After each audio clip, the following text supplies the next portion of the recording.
And hello, boys, girls, and all you other non-binary folk. It is time to begin the Penguinrompa stream. Please let me know if my audio levels are good and if the quality's okay and all that hunk-junk. Again, as you can hear from my voice, I am very tired.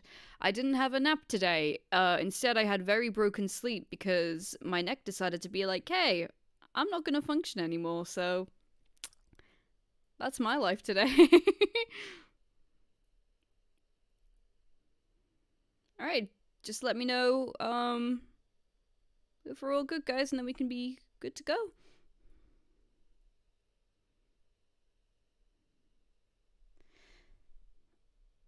Yeah, so basically what happened is I went to bed pretty much as soon as the stream ended, and I couldn't get to sleep for a little bit because I was really overheated. And then when I did get to sleep, I woke up an hour later because my neck was like really hurting, so I could only lie down on my right side. But then obviously you've got to turn over, so I could only turn over on my left side or on my back for about 10 minutes before I had to turn back on my right side.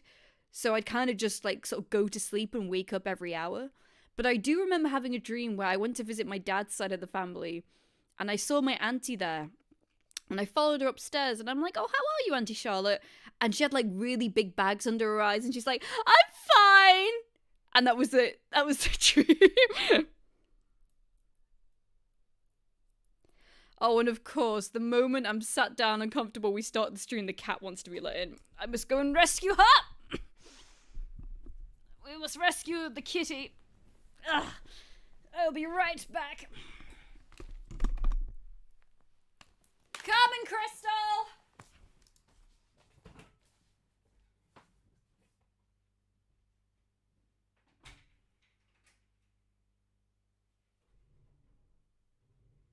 Come on, buddy, eat your food quick. Go, go, go.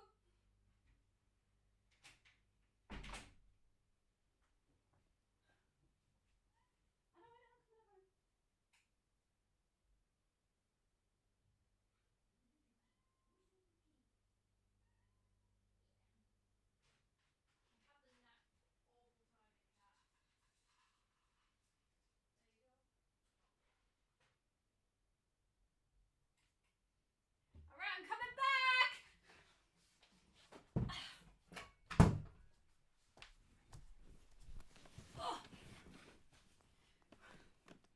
Oh no, the microphone's really far away! Heck!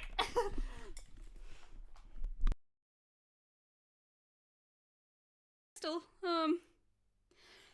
I should have dreamed about Buff Rookie. Oh, I wish. Alright, let me just get comfy again. How are you guys today? I was gonna be... My plan today was to play some more Rune Factory 5. Well, I did some commissions before, which is why I almost didn't do the stream, because I strained my voice. One of them was like a really shouty commission. I was like being a dragon, I think. So that really hurt.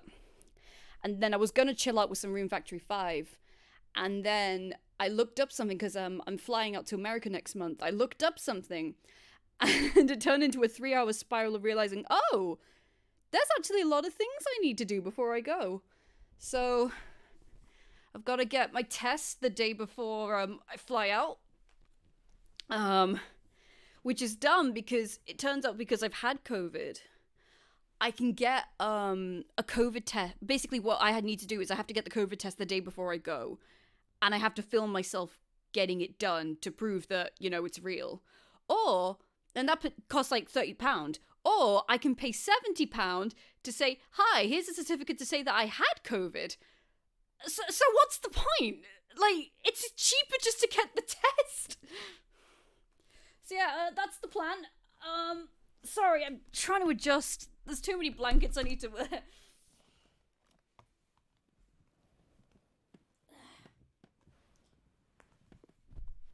Almost done. Yeah, I'm such a professional streamer, I know what I'm doing.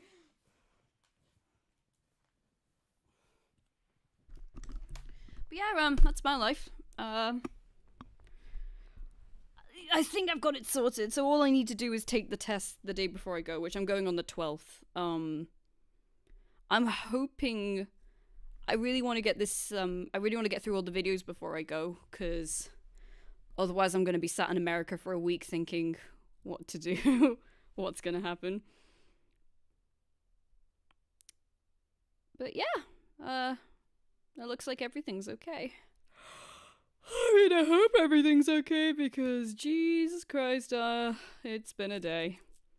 Reject professional streaming, embrace being fun. You know what? That's a good moral to learn. Yeah, I'm never gonna be professional streaming. I like to just chill. Because those of you who watch me on Internet Remix, you'd probably know I'm a lot more comfortable streaming when I'm with people. Because when I'm by myself, I lose my words quite a bit. So I have to have something playing in the background. Like PENGUINRONPA, like chill streams, I kind of just run out of things to say. But it's alright. Because we've had a lot to say about this game, like Buff Rookie. Which, if we experience that again, I'm gonna quit life. No, I'm joking. Alright, I'm just gonna get the stream chat up and then I think we'll be ready to go. Just turn my volume down. Okay, so all I'll say, no idea what's happening in this chapter. I will say the thumbnail of this video of chapter 3 has me a little bit scared. So, I don't know if that's hinting to anything. I don't know if it's hinting to a character's progression, a character's death, but I don't know. We'll see. No life quitting. Illegal. Okay. Well, if you're ready, just say I in chat and we can go. We've got a good viewership already. Okay, got that up. Right, I'm gonna switch to the overlay. So we want that. Perfect. Do do do do do do do. Can you wait? I need to tie my shoelaces. I'll give you 5 seconds whilst I take a drink. I'm prepped with Pepsi Max tonight.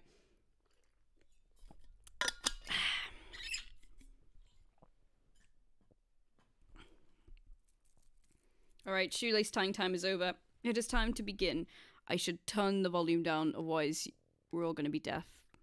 Alright, and go!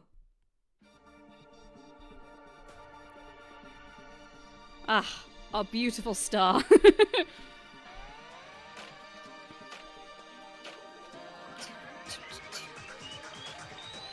Sing it with me, guys. Danganronpa. Do do do do. La la la la. Just opera cover of this. Okay, so I'm nervous because last chapter threw me for a loop, so I might get tricked again on this one. So yeah, for those of you who weren't there yesterday, we did chapter 2. Rockhopper was killed, and whilst I was convinced it was Gary for the entire thing, turns out it was Paige, so now I've got no idea what's gonna happen because the thing threw me for a loop. Sensei ripping Skippy. I'm fixated on Frankie. Like, if this whole thing with Frankie isn't resolved in this one, oh! Because this whole little thing here, I'm so sus on, like, what's happened to his band? Always expect the unexpected. Get grandma. Alright, Klutzy. Klutzy's our favorite. Who are my favorites at the minute? Klutzy, Agent, of course. They're all my favorites. Listen. Alright, let's begin. 1 week. It's been 1 week since this horrible situation first started. Jeez. In just 1 week, 4 of our friends have died. We can't lose anyone else, right? No! I can't kid myself. This is what Monobird wants. This despair we're feeling. It's only going to snowball further out of control until no one is left. I can't take it anymore! I have to dance! dance on my little disco floor and cry! You can't stop me! I can't take it anymore!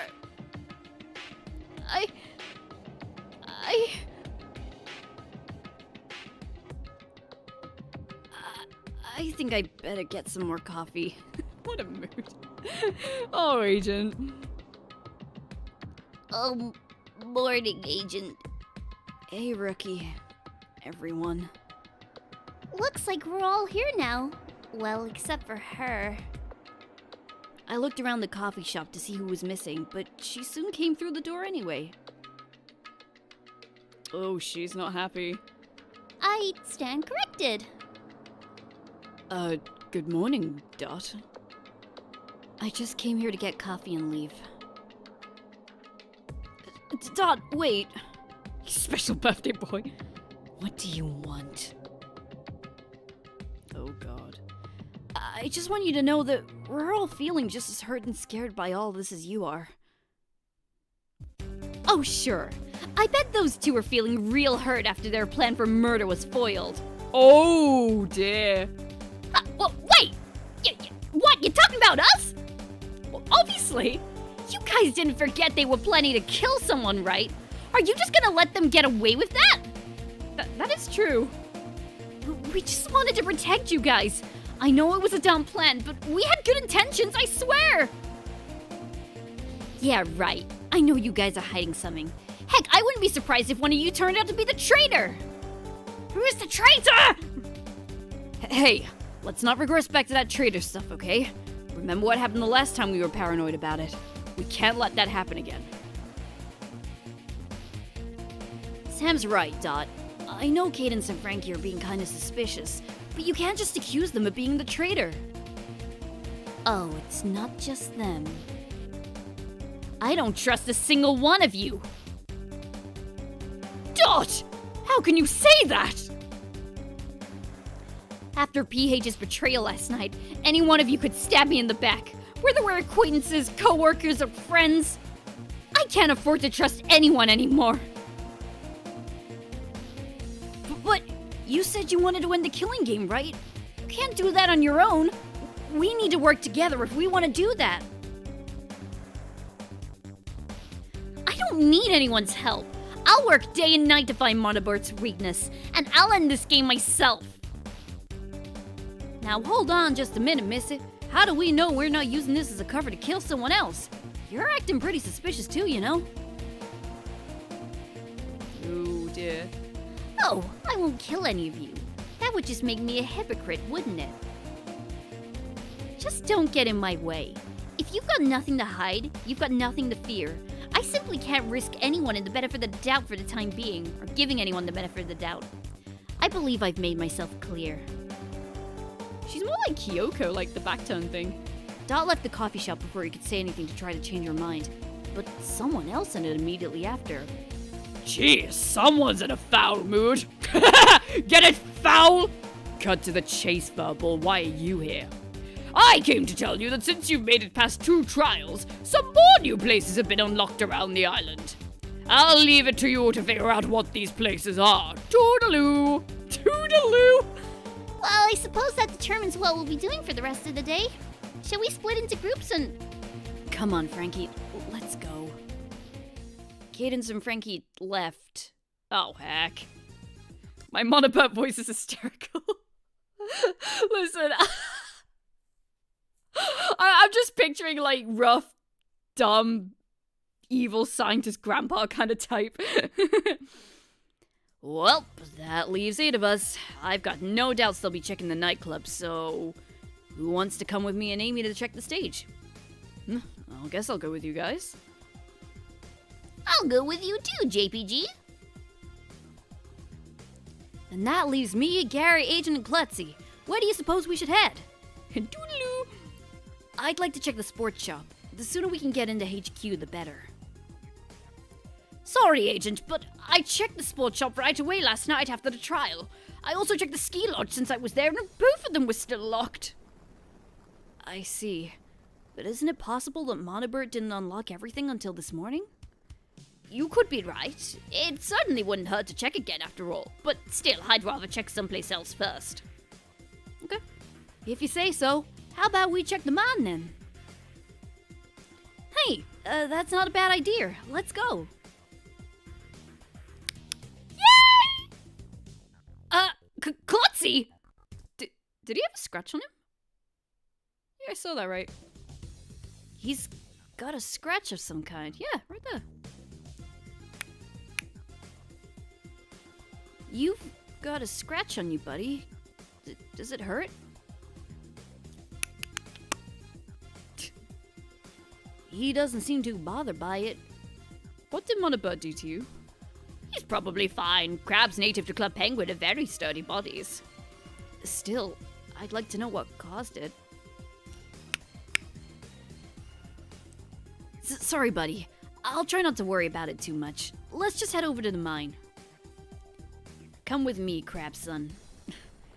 Gary, Rory, Klutzy, and I made our way to the mine shack. Okay. Hey, look at that! The metal plate that was covering the entrance is gone. Oh, nice!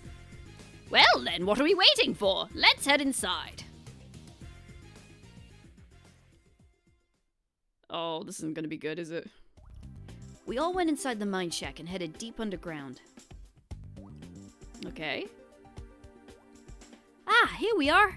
Anyone up for some kart surfing? Yes!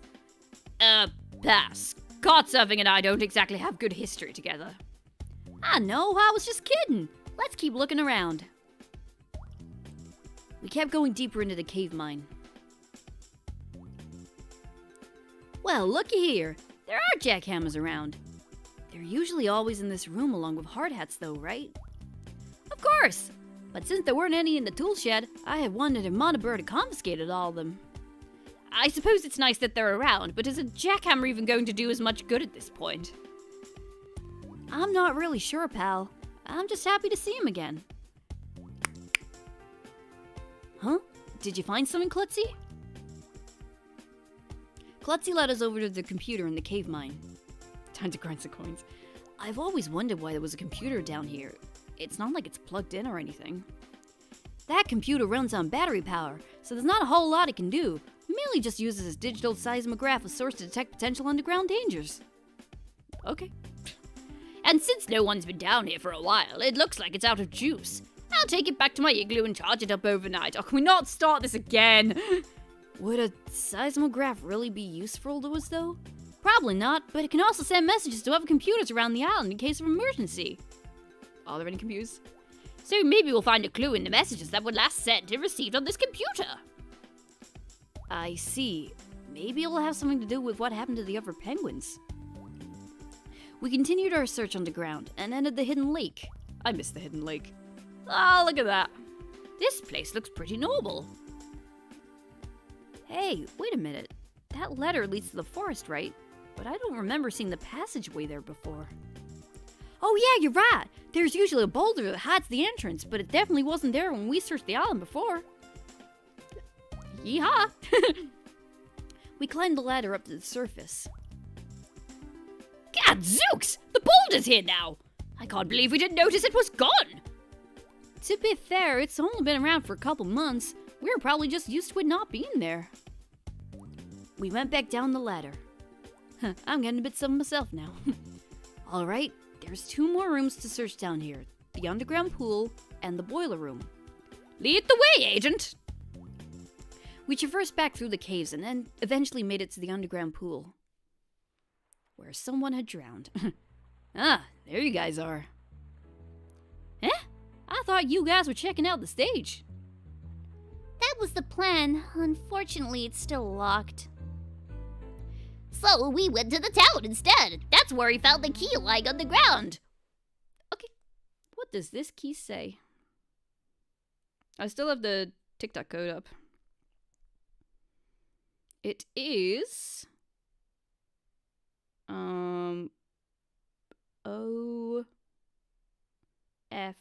office. I see. This looks familiar. Sure does. That key opened up the gift shop office. I don't think anyone really bothered to check there earlier, but I assume it was locked before the key showed up. Well, obviously. Was there anything of note up there? Well, for starters, the computer was still gone, like it was before all of this happened. But there was a whole bunch of clothing items and stuff just lying in a heap on the floor. Off of ice. So many costumes. Sam and I were thinking of using them to put on a play of our own. That's right. The stage may be locked, but we're not gonna let that stop us any longer. It's about time you all saw a live performance by the ultimate actor and actress. Wow, cool! A play sounds awesome. Could I be in it? The more the merrier. Oh, God. Sweet! JPG, you should join too. I'm not really into plays. Oh, come on. It'll be fun. Won't you do it for me? All right, fine. Oh, he's pushing! Ah! Oh, he's having a good time. Hooray! I can't wait! Anyways, after that, we went to the nightclub. Aha, so it is unlocked. I'm sure those two were pretty happy about that. Not really. They were in there, but they were just sitting down quietly talking to each other. They didn't even acknowledge that we were in there. I even tried to cheer them up with some jokes, but they wouldn't even smile. Something must have really upset them. Gayquins? It was probably what Dot said earlier. I'm worried about all three of them. They sure didn't seem like they wanted to talk. What should we do? Perhaps we should give them some space for the day. Hopefully they'll come to the coffee shop tomorrow morning and we can try talking to them then. Yeah, hopefully. Anywho, I assume you guys came down here through the speaker in the nightclub. Yup, everything in there in the boiler room seemed pretty normal. Then we came in here and ran into you guys. So, you haven't actually looked around here yet? Nope. But it doesn't look like much has changed. Then I guess that wraps up our search. We all headed up to the nightclub using the ladder in the boiler room. It was Rookie in the boiler room with the DJ speakers. Yeah, here we go. It doesn't look like these two are here anymore. Maybe they went to their igloos? Music. Oh, speaking of that, JPG, could I come over to your igloo tonight? Whoa! Whoa, that went quick! Yes, but did you have to ask that in front of everyone? Oh, God! Yeah, 'cause I knew you'd make that silly face if I did.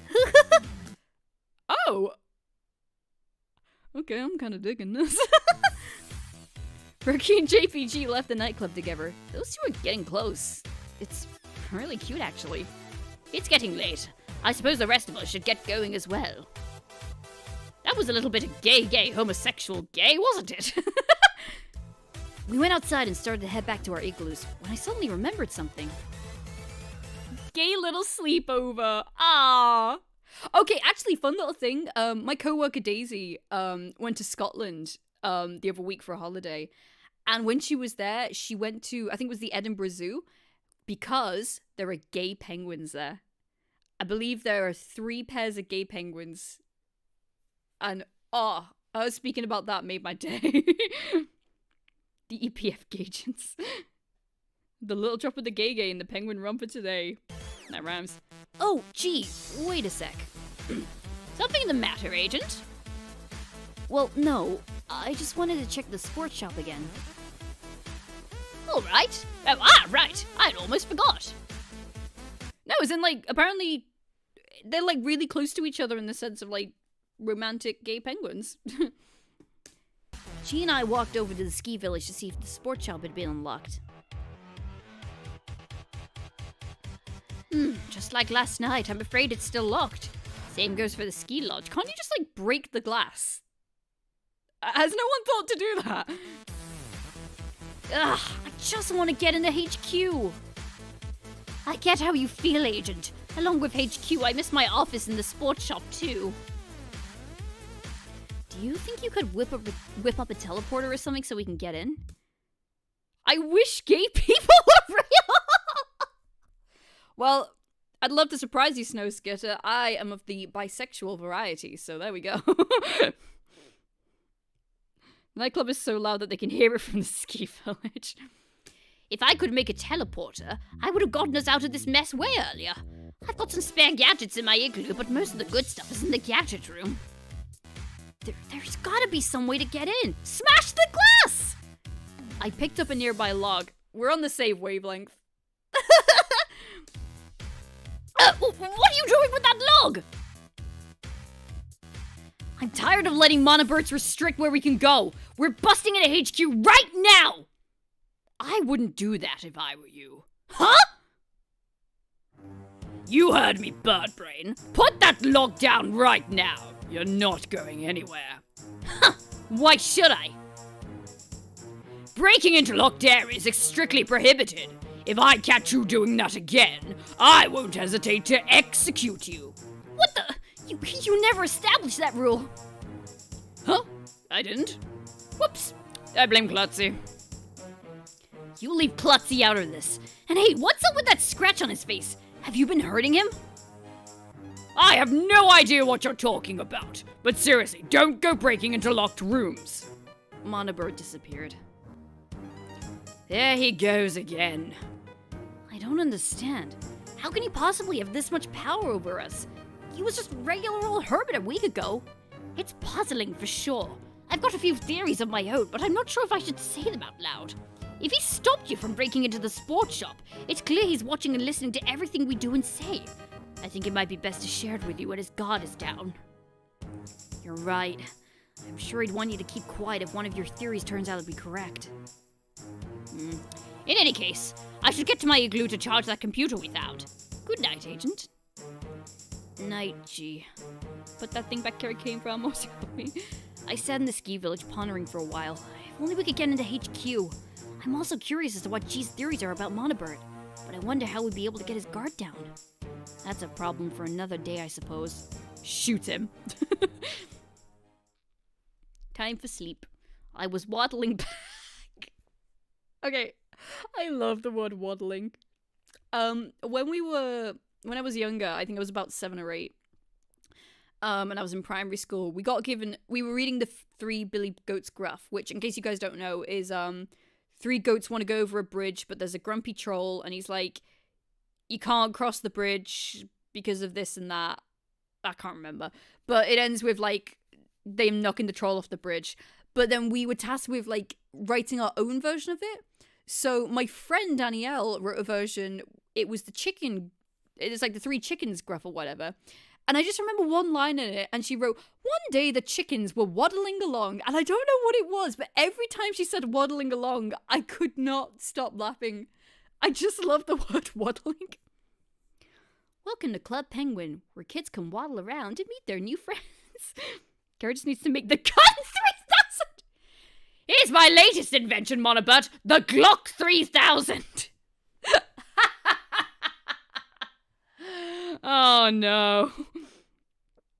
Then they waddled away, waddle, waddle. Till the very next day, bum, bum, bum, bum, bum, bum, bum, when Rocky went up to the lemonade stand and he said to JPG, run in the stand, hey, bum, bum, bum, got any jokes? I don't know. I was waddling back to my igloo, but on my way there... What? Oh! Oh God! Calm down, Frankie! You're alright! What's wrong with him? He was feeling really stressed out, so I went to go get some pizza for us. When I came back, he was upstairs in the dance lounge on the floor. Scared the hell out of me. What? That arcade game! The boys! They were... I was... Oh no! Arcade game? It looked like he was playing Thin Ice, but something weird must have happened during it. Yo, Agent, right? Don't touch that game, okay? It's crazy! What happened in the game, Frankie? I don't even want to think about it again. Just don't touch it, alright? Alright. Come on, let's go to my igloo and calm down with some pizza together, okay? Cadence and Frankie left the town. I know Agent told me not to touch the arcade game, but I'm a secret agent. It's my job to investigate what's too dangerous for everyone else. Oh no, what happened to the band? I went into the nightclub and went upstairs to the dance lounge. Astro Barry's out of order. Heck. That's weird. Astro Barrier's out of order. That's exactly what I just said, Agent. I tried flipping on the game, but it looked like it really was busted.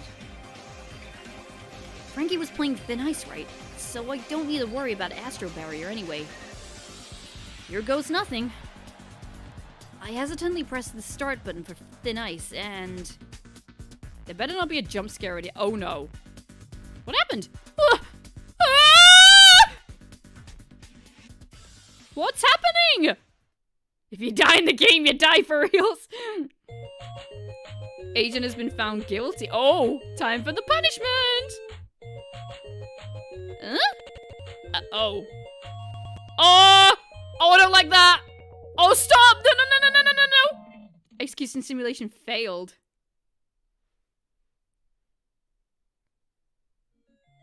Thin Ice creepypasta. I was so prepped for a jump scare then. What just happened?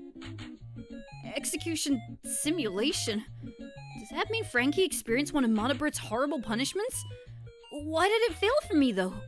That doesn't make any sense. I guess I should be relieved. In any case, I don't think anyone should attempt to play this game again.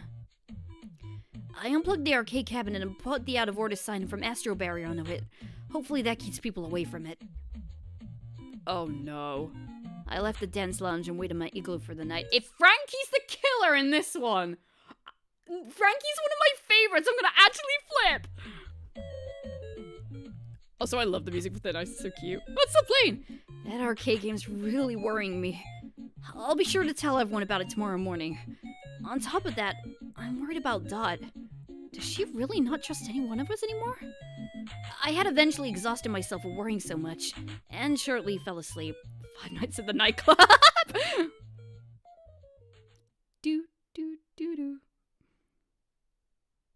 Penguinrompa jump scare. Ding dong, bing bong. Was that the Bites of 87? Guys! Morning already? I guess I should head to the coffee shop. What's at the coffee shop? Secret agent life is hard. Good morning, everyone. Morning. We're still waiting to see if Cadence, Frankie, or Dot will show up, but it's looking like they're not going to. Okay. About that, I actually ran into Cadence and Frankie last night. You did? Were they alright? Purple guy. Not really. Apparently Frankie was playing a game of Thin Ice in the dance lounge, but something went wrong. Wrong? What do you mean? Frankie was screaming like crazy. He'd been through something intense. Did the bandmates get turned into animatronics? They could have. The penguin behind the slot. You guys are killing me. The Thin Ice arcade cabinet's been modified somehow. Why would you put the out of order sign on Thin Ice and then tell people that that's what's happening to it? Agent! You can't do that! I played it myself, and now it appears to be some kind of execution simulator? Execution simulator? Simulator? You mean like those awful punishments Monobird put Sensi and Paige through? Wait, if Agent played the game too, does that mean they saw their own punishment? No, for some reason the simulation failed when I tried to play it. If it really was an execution simulator, then it's probably a good thing that it didn't work, right? Oh, of course. I'm just curious as to why it didn't work on me. It definitely worked on Frankie. Should someone else try to play it? I wouldn't risk it. It seems extremely dangerous. I need you all to promise me you won't go touching that game. Then what? You could have just said it was broken. You put the out of order sign on it. Agent, you did not think this through. What? They can be dummy, but it's okay. Yeah. Done deal. I'm more of an Astro Barrier kind of guy anyway. Yeah, I definitely don't want to play a game if that made someone go bananas. Sad clicks. Thanks, guys. I just want everyone to stay safe. Spoken like a true leader. Oh, by the way, I wanted to show you guys the computer we found in the cave mine. Ah, sweet. You got it all charged up? Yes, indeedy. There's only one message on it, but it's quite perplexing. Gary fired up the small computer and read the message aloud. The tremors are too much. The cave mine is collapsing. Spread the word. We need to close it off immediately. Said in 2013. So, till for tomorrow, I don't know your time zone. Is this the 11th of July or the 7th of November? And what does this code say?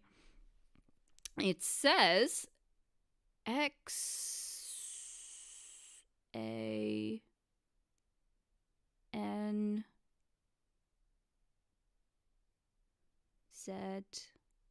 What? XANZ. XANZCE.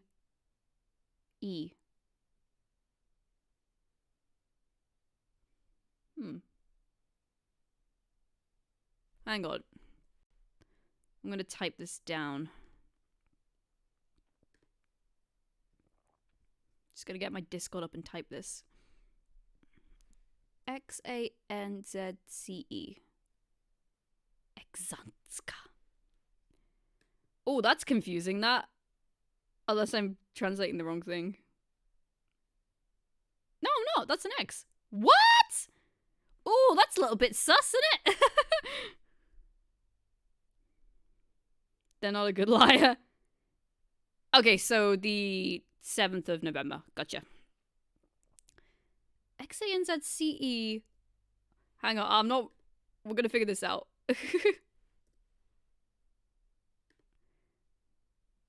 This is a cool little puzzle. The codes from here on out are encrypted with a keyword and are much more difficult to solve. Okay.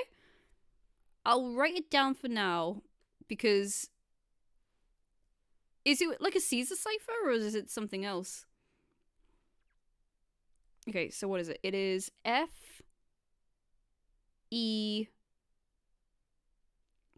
I like how you're making it more complex. That is really cool. F-E-O-G. Right, F-E-O-G.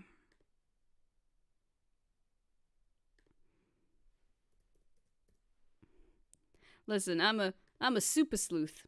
We're gonna solve our little murder mystery here. S-C...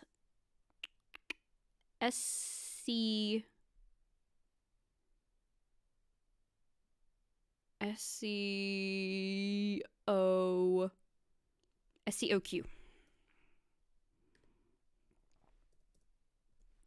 Awesome. Alright, back to the chat. Penguin Rankin. It's a cipher. Yes! Cool. This gave me heavy gravity fall 5 back when I first saw it for the first time. Okay. Give me 2 seconds and I'll put this in a cipher thing. The Mysterians.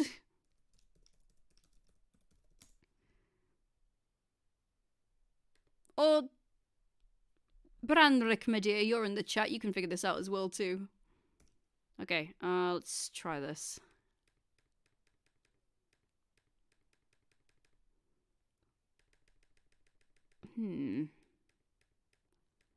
Okay, so it's not a Caesar cipher. What is it?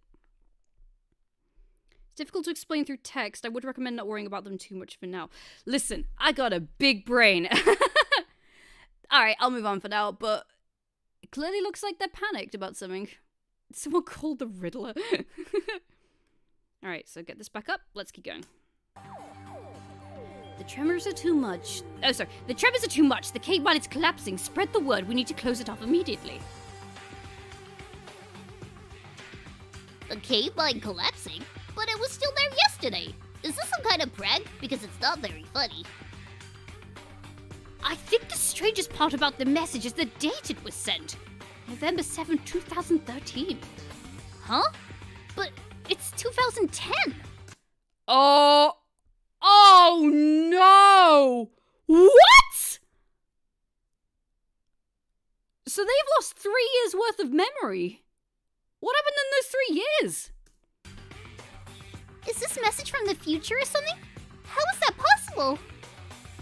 I don't have the foggiest idea. I've been trying to wrap my head around time travel for years. Will someone beat me to it?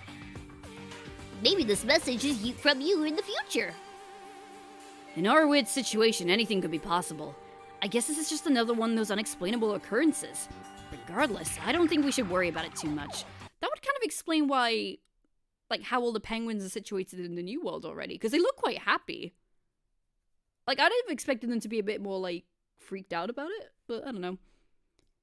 You're right, Sam. It's really confusing, but at the end of the day, that's pretty much all it is. There's not much we can do about it. That settles it then. Anything else you guys want to talk about? Well, Sam and I wanted to check out the clothes in the gift shop office to pick out costumes for our play. Alright, the play. I guess the rest of us will tag along too. We all headed over to the gift shop office. Gift shop. Ah, classic. Gadzooks! There's clothing items all over the floor! What, the 2 clothing items? Yeesh, no kidding. Someone really ought to tidy this place up. Looks like stuff out of a standard Penguin-style catalog. Chef hats, construction gear, coffee aprons, and the like. Oh, we're gonna dress Klutzy up! Did you find something, Klutzy? Is it a clue?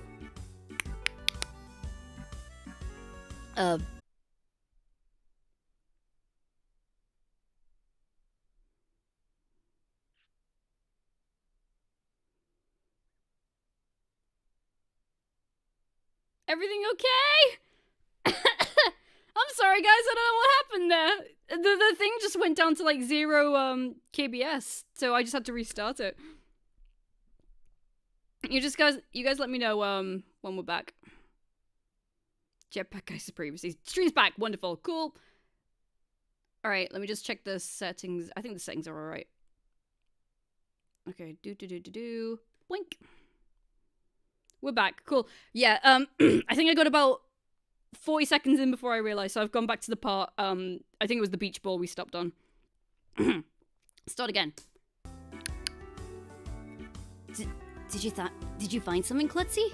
Is it a clue? A beach ball? Looks like he wants to play with it. Pinch! Oh, sad, Klutzy, sad. No, we'll get you a new one. I don't know how I didn't see that coming. No worries, my crustacean friend. I've got some super helium in my igloo that should get that ball back into shape in no time. The quality's a little lower? It looks fine on my end. They killed the ball. I think we'll have to do with lower quality. It's whatever. As long as the stream works, it's fine. Here, Klutzy, why don't I hold on to it until G patches it up? All cool, okay. As I picked up the deflated beach ball, Klutzy happily hopped onto my shoulder. Wow, he really likes you, huh?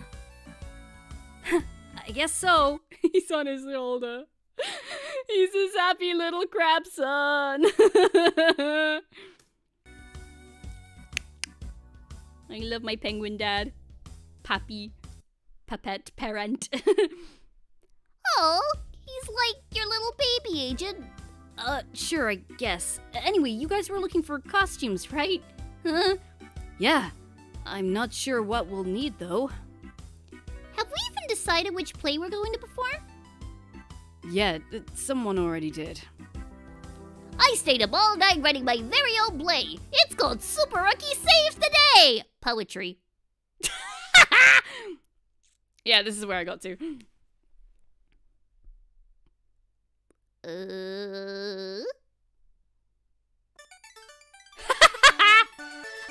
of course we can put on your play! Oh, Sammy's like a junior playwright! How exciting! This is gonna be adorable! Oh, that was a mistake. Oh, sugar. I got. Oh dear. Let me open my Pepsi. Oh god, don't fizz everywhere. Oh, Christ. All better. Yeah. I literally go on before about how I strain my voice and then do that. Scream jump scare. Oh, sorry, I didn't mean to spook you guys. Oh, hooray! It's my first time writing a play, so I hope you guys like it. Oh, of course we will. That's just me when I write my first play. So, what kind of costumes do we need for your play, Rookie? Well, I can't say it with the audience here. That would spoil the surprise. Sorry, everyone, but you heard him. He's really excited about this. Supportive boyfriend jetpack guy. It's alright. Besides, I'm sure Klutzy's eager to get his ball patched up. Gary, Rory, Klutzy, and I left the gift shop. It's a lovely day out. Is there anything you guys wanted to do? Actually, I wanted to talk to you guys about something. Okay. What's up, Rory? He's still there. Well, I've been thinking there's a force field around the island. There's also one above it, so there's probably one below the island, too. But we can't really say for sure, can we? And the possibility that there isn't one is... The possibility that there isn't one... No. No. Yeah, and the possibility that there isn't one is kind of eating at me. There we go, I said it. Who's the most adorable penguin and why is it rookie? I mean... I expect one of you to make a PowerPoint presentation on why it's rookie, so there we go. That's your homework for today. So I'd like to try drilling the hole underground, just in case there's an escape route right under our beaks. Good plan. I don't know. It seems kind of dangerous. That message said the cave might collapse, right? What if that happens while you're down there?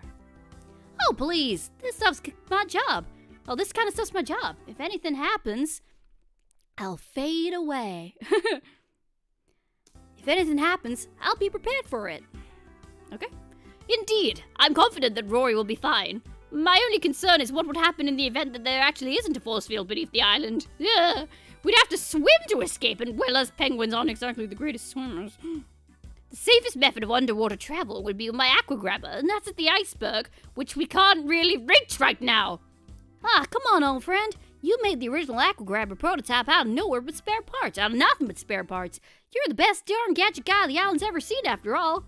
How the hell did I predict this accent? And Frankie's.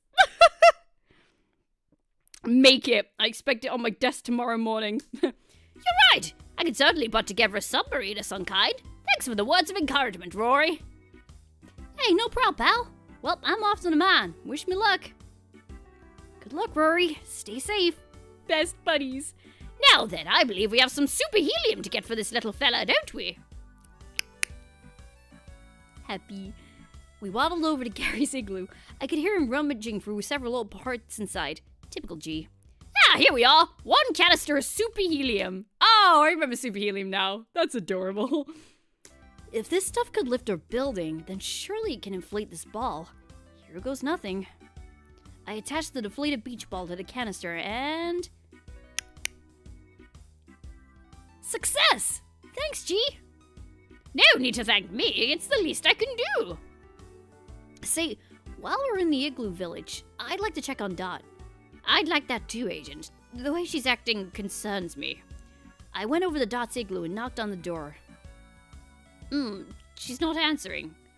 Probably should have anticipated that. Huh? Her door's unlocked. A dreadful pang of familiarity rushed through my body. Oh no. No! Agent, are you okay? This can't be happening again. I have to go in. I have to make sure she's... I burst through the door and what I saw was... Oh, she's fine. Oh, the picture of her and Paige. Oh dear. Huh? Well, it appears she isn't home. It doesn't look like even a furniture is home. Seriously, why is the place so empty? What's that down there? That's a little coat down there. Let me just check real quick. G?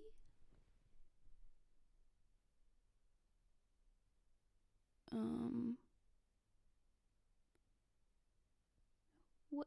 G-O? Go? Does that say go home? No, it doesn't. Go.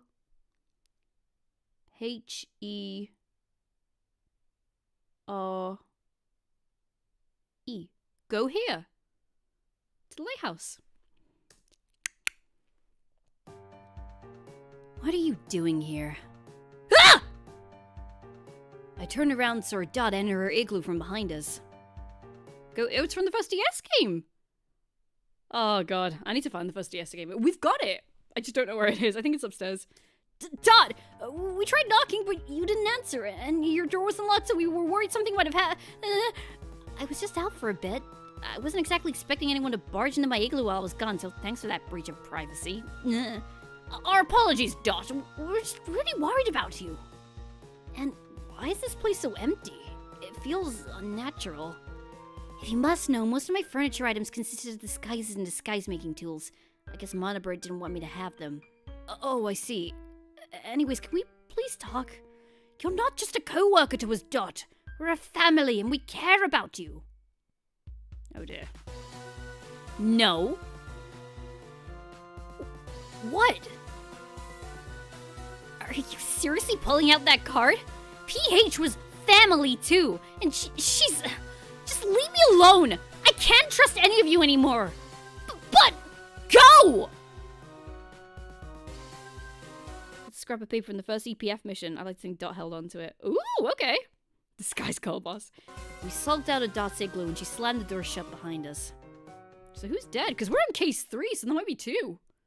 Which I'm very scared is going to be Sam and Amy. Guess we blew it, huh?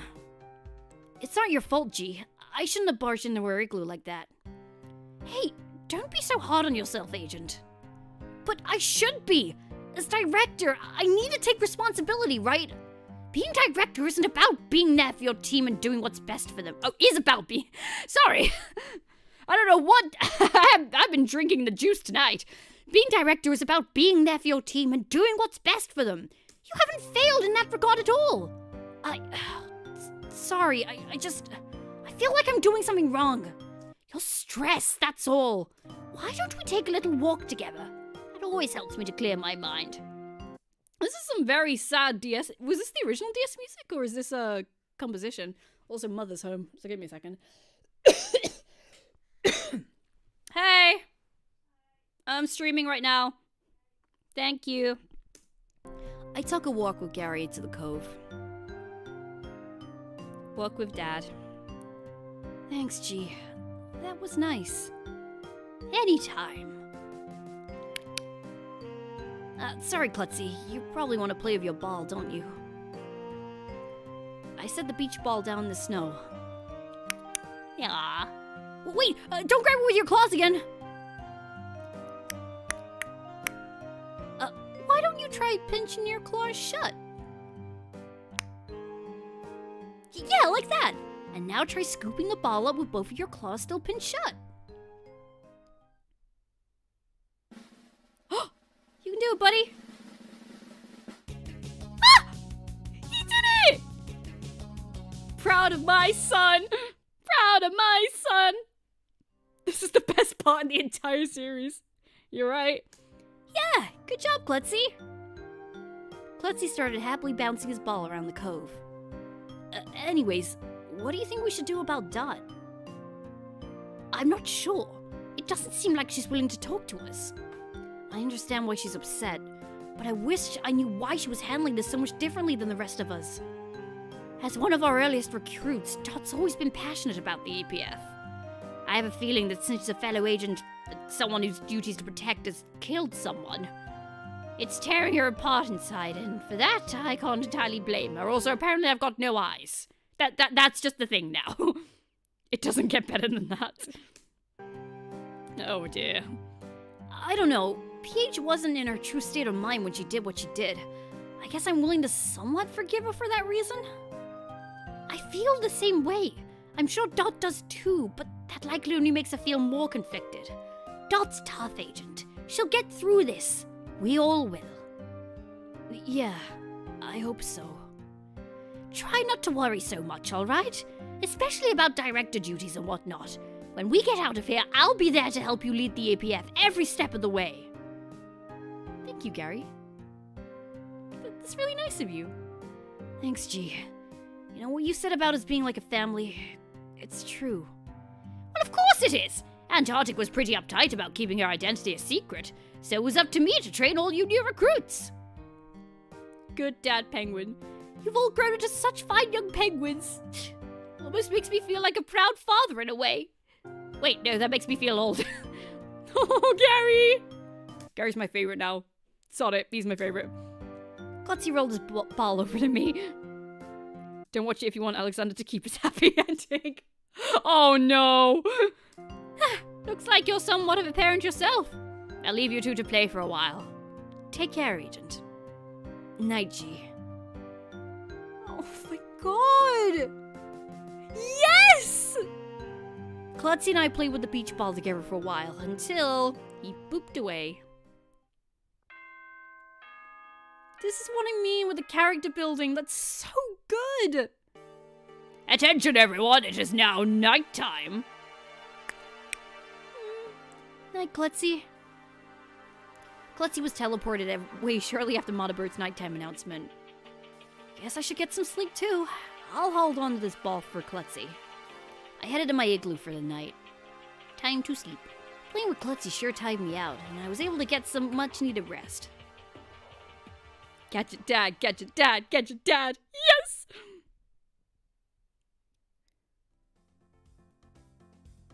It's pretty early. I wonder if anyone else is up. I waddled over to the town where I saw Gary and Rory talking to each other. Oh my god, we're only 35 minutes in. We've been doing this for an hour. Good morning, Agent. Yeah, morning. Morning. What are you guys up to? I was on my way to get some coffee, obviously. And I was doing some drilling underground. I needed some coffee to keep my energy up, and I ran into Gary on my way here. We've just been chatting for a bit. Ah! Help me! Did you guys hear that? I would have done that louder, but Mum's here, so. It sounded like he was coming from the ski village. We quickly rushed over to the ski village where we saw... Oh no. What did you see? Oh, they're rehearsing. Can you stop scaring me with all these fake outs?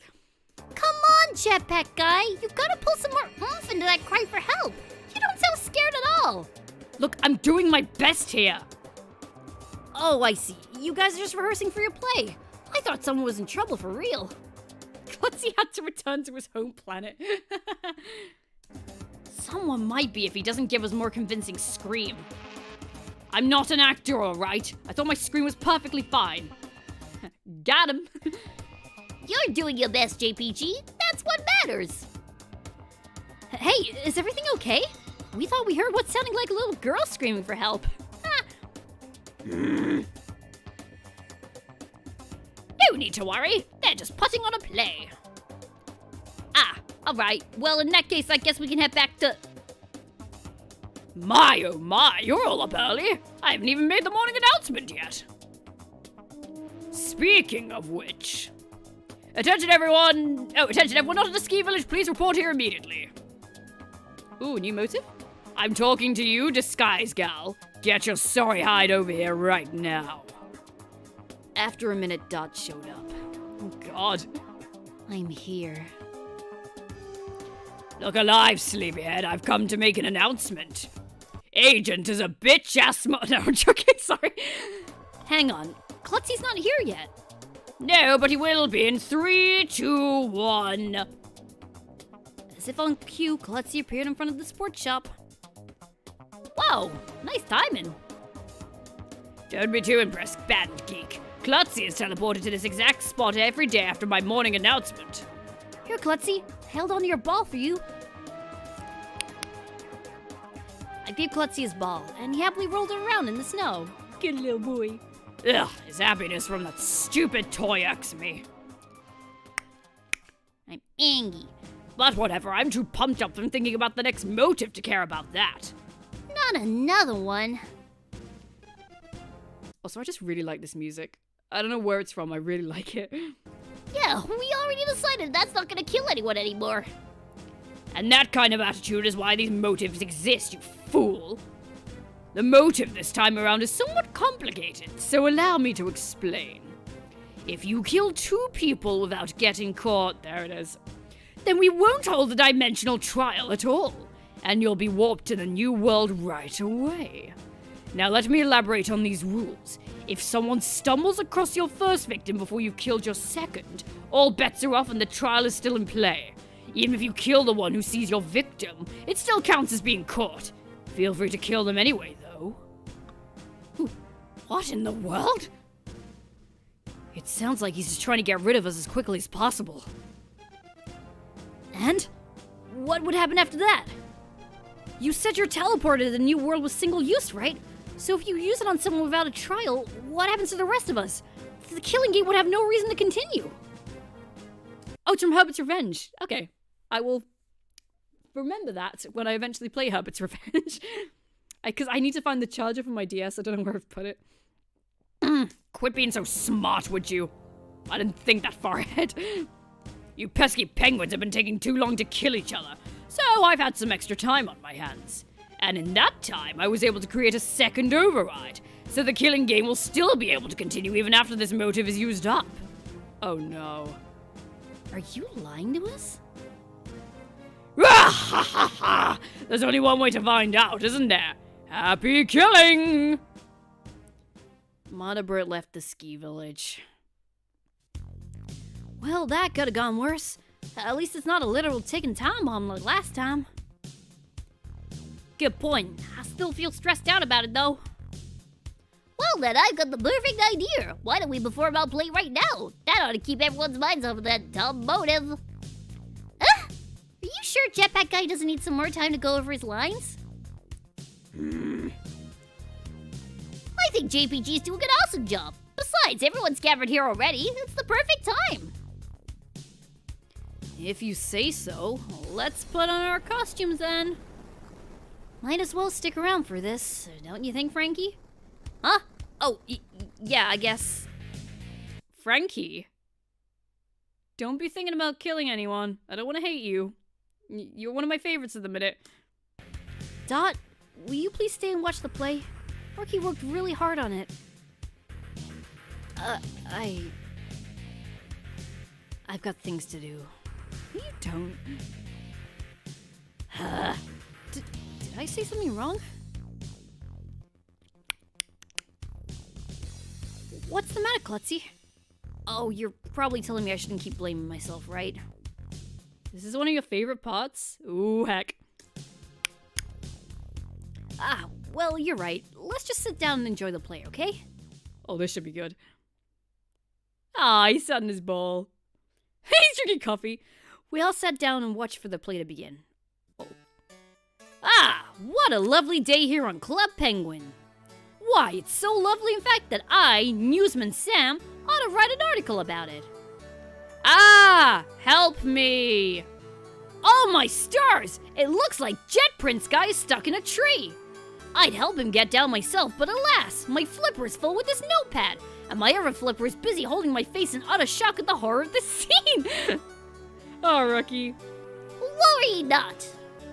Oh, sorry. Worry not, for I, Amy of the EPF, am on the case. Wowee! A real top secret EPF agent. I better write a public news article all about this. Here I go. I'm gonna climb the tree and rescue Jet Prince Guy. Oh no, I just remembered. I don't know how to climb trees, and all of our agents are on duty. Gay play. Oh no. Oh, is Ricky gonna come save him? Yeah. Such tension. Not even the EPF can save him? Have no fear. Super Rookie is here to save the day. He's wearing his orange shorts. I don't believe my eyes. It's a real superhero. I've certainly never seen one of those before.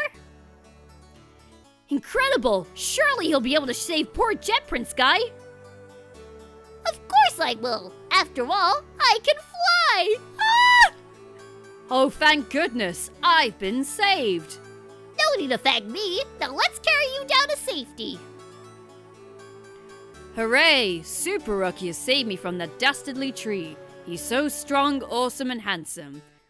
Wow! That superhero is more courageous than any EPF agent I've ever seen. Indeed. This will most definitely make the front page of the Club Penguin Times. Just doing my job, citizens. Yay, penguins! The end. Yay! That was the best play they've ever done. What in the world did I just watch? That was, like, not good at all. I'm just gonna go dribble some more. It certainly left me speechless. Oh, shut up! Shut up! That was amazing! I'll write a good review about your play, Rookie. Everyone else left. Well, I thought it was cute. What did you think, Klutzy? Klutzy likes it. Ah! Hey, come on now. I was just reading your script. Yeah, but you did such an awesome job! Alright. Whatever you say. Aww. Thanks for coming to the show, Agent. Hey, where did everyone else go? The ending left them so emotional that they had to leave? Whoa, I knew it was good, but that good? My partner voices Jetpack Guy so you can understand why I'm so excited for that. Yes! Oh, you're doing a fandom of it? Oh, brilliant. I was hoping someone would. Well, if you ever need any help, I am more than available to help with this because, Jesus, it's so good. You did a good job, Rookie. Now, come on, let's go clean up the set. Rookie and JPG went off to clean up when Sam and Amy came over to me. Agent Klutzy, I hope you do enjoy the show. What do you think? Did I make for a convincing EPF agent? I may have ad-libbed a bit. Yeah, you were pretty good. I know the narrative was, well, cheesy, but it sure made him happy. Yeah, that's really all that matters. Besides, it was kind of cool to perform something original for once.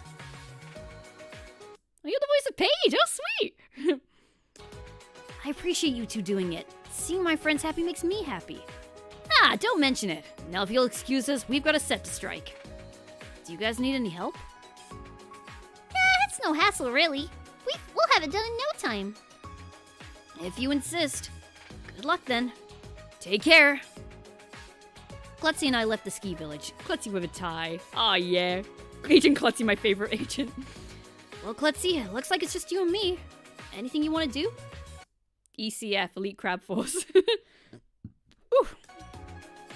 Klutzy glanced around the town. Is it to make sure we were alone? What? What's wrong? Klutzy started walking away. I guess he wants me to follow him somewhere? The mine! The mine? Klutzy stood by the dark tunnel and signaled for me to follow. Huh? You want to explore deep underground? I guess we haven't checked there yet. It's kind of dangerous down there, though. G once got stuck there for a few days and I had to go rescue him. I remember that mission. Alright, if you think it'll be important, let's hop in a minecart then. He's a semi-aquatic sidestepping crustacean of action. That's good. Going to the mine? Yeah! Oh, look at that! That's a thick tie. Ba-da-ba-bow! Do-do-do-do-do-do-do-do-do. After some wild kart surfing, we ended up in the deep mine. This place gives me the creeps. The queen creeps. Oh! Are you looking for something specific, or... What's that? Ah! Klutzy led me over to an exit, but it was covered up by wooden boards. Hey, I remember this. This leads to the wilderness, right? Ah, Agent got the crap surface stamp. Let me see if I can get these boards off. I tried to tear off the wooden boards. No luck. If only a certain Puffle was here. How about you try loosening the boards as much as you can with your claws? Then I'll do my best to rip them off myself. Oh, good boy, Klutzy. Klutzy began pinching at the wooden boards with his sharp claws. He wasn't able to fully cut them, but he did a good job loosening them up.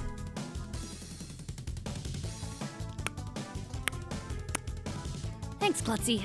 I think that should be fine. Take a rest, okay? After Klutzy loosened the boards a little, I was able to manually turn them off. Okay. There we go. Let's see what we can find outside. What's wrong? Huh? Klutzy, what's wrong?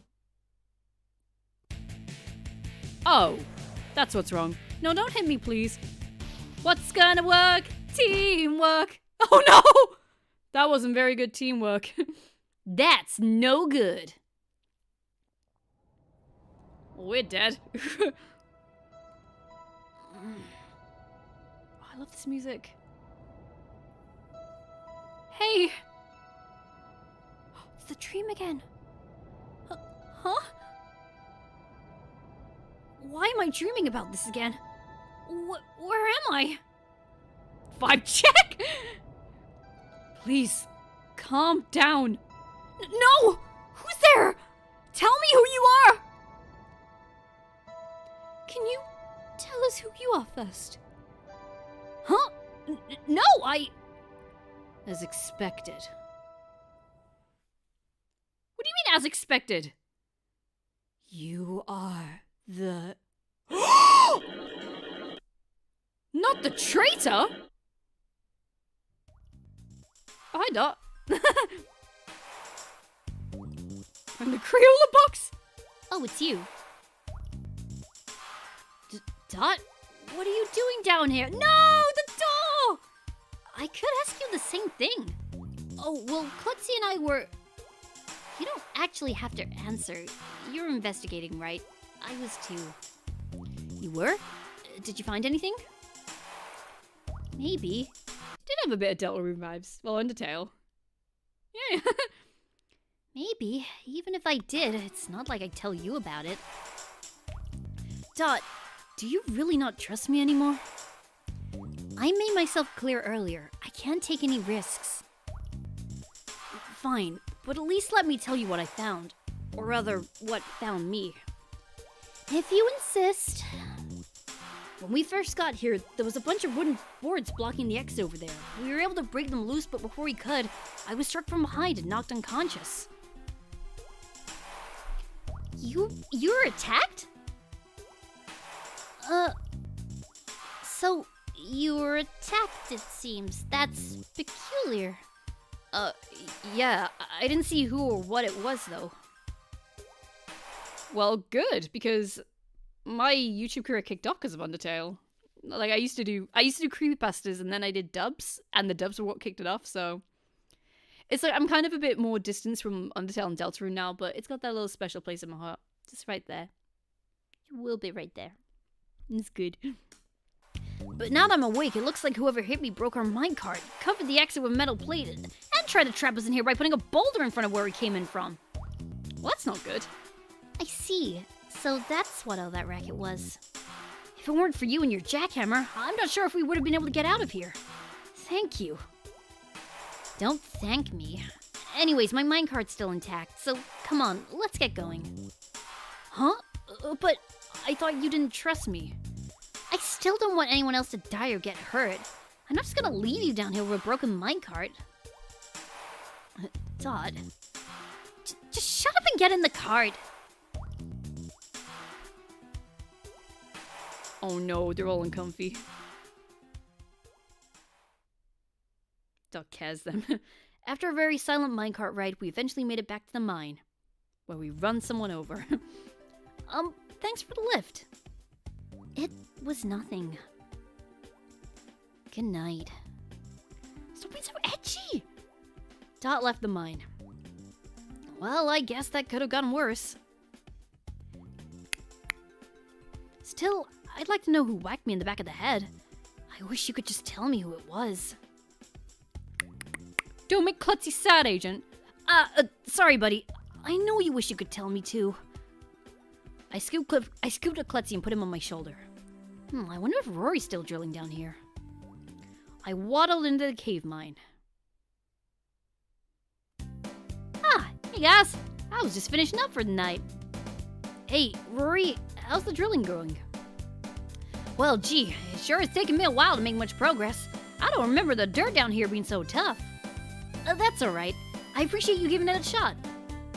Say, have you two seen Dot around? She came here through earlier to get a hardhead and a jackhammer, but she totally ignored me when I asked what she was up to. Yeah, I was investigating deep in the underground tunnels, but I was knocked unconscious by something. If it weren't for her, I'd probably still be stuck there. Jeepers, the deep mine can be dangerous, you know. One time Garrett got stuck down here. I know, I was the one who rescued him. Wow, that was you? That's incredible. I guess so. But anyways, I'm worried about Dot. She was acting kind of weird. I feel like I upset her somehow. Hey, don't go blame yourself, pal. I'm sure it's not your fault. Garrett was telling me earlier how worried he was about you. And it seems like he was worried about you worrying about everyone else. It's a big old worryception. Aw, I don't think that's a word. Point is, you gotta calm down for your own good. Take a breather every now and then, you know? Say, I've got an idea. How about you and me go to Pizza Parlor tomorrow morning for breakfast? You can come too, Klutzy. They were good friends. That does sound nice. Pizza's great for any meal of the day, after all. True. Sweet! I know it's not much, but I'd like to try to help you out somehow. Hopefully it'll ease Gary's worries about you a bit, too. Thanks, Rory. See you tomorrow morning. I went through the hidden lake and went up the ladder to the forest. Ah! Phew! I don't know about you, Klutzy, but I'm exhausted. And that's nighttime. Yeah, Rory's like, Rory gives me more like, elder cousin vibes. Like, he's the cousin, like, you used to play with a lot as a kid. He gives me that vibe. Attention, it's now nighttime. Go to sleep. Well, I guess I'll meet you at the Pizza Parlor tomorrow. Okay, Klutzy? Bye-bye. Klutzy was teleported back to Monobert. I headed into my igloo and immediately crashed on the couch. I'm scared because... Oh, we've got 3 minutes, so someone's gonna die now. Ding dong, bing bong. It better not be Dot.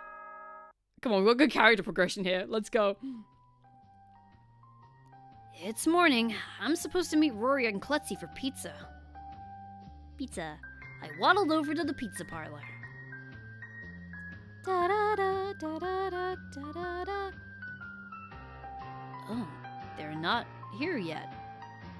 Maybe they're just running late? Or they're dead? 10 minutes later. They're still not here? It's been 10 minutes since the morning announcement, though, so Klutzy definitely should have been teleported by now. Maybe Rory's drilling some more? I left the Pizza Parlor and headed over to the forest. Then I went down the ladder to the hidden lake, where I lost my appetite entirely. Oh. Oh, Rory, no! What?!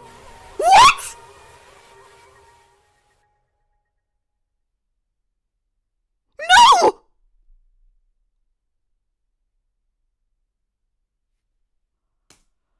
Are you kidding? Oh, Frankie! Oh, that... Okay, that's the first one that's kind of got me. Oh. Oh, god damn it! It's one of my favorites! No! Oh, this didn't happen again! This couldn't have happened again! Frankie?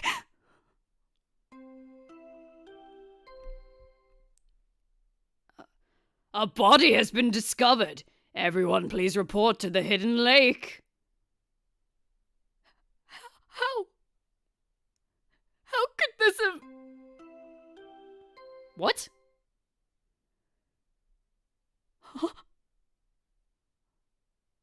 What?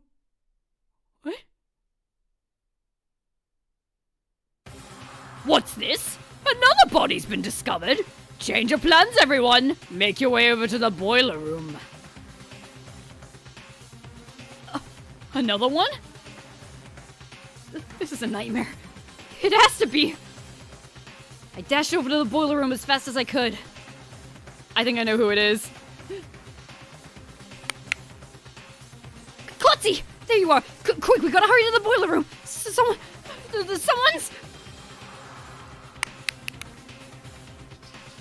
Klutzy and I ran into the underground pool.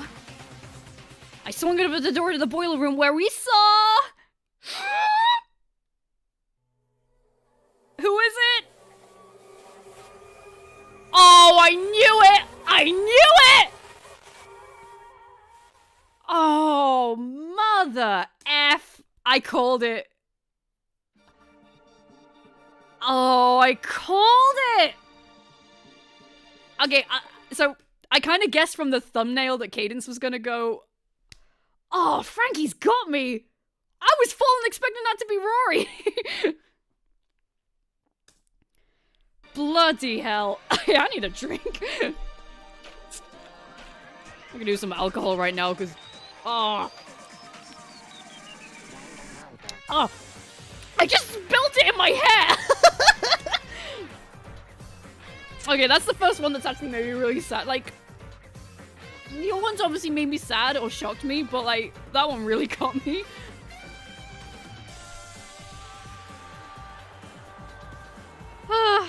Well, we've still got you, Agent. That's the moral of the story.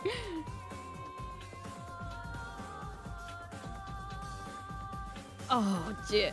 I should have seen that coming, to be honest. Like, they were paired off, and were being really distant. No, Rockupper's not here anymore. Neither's Cadence. She's just been burnt alive. Now, here's the thing about that, is that... Oh, what happened to his band? Here's the thing, maybe it wasn't any of them. Because... I'm hoping that... if we're gonna have a trial for this, then... someone would have had to discover either of the bodies first. So it could have been a murder-suicide or something. Never be a musical character in a killing game! You're right! Oh, you're right!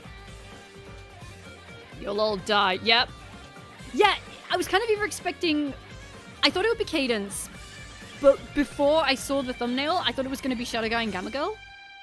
Or maybe they're the killers. I don't know. Ooh. Yeah, there could be two separate killers, actually. Oh, Jesus.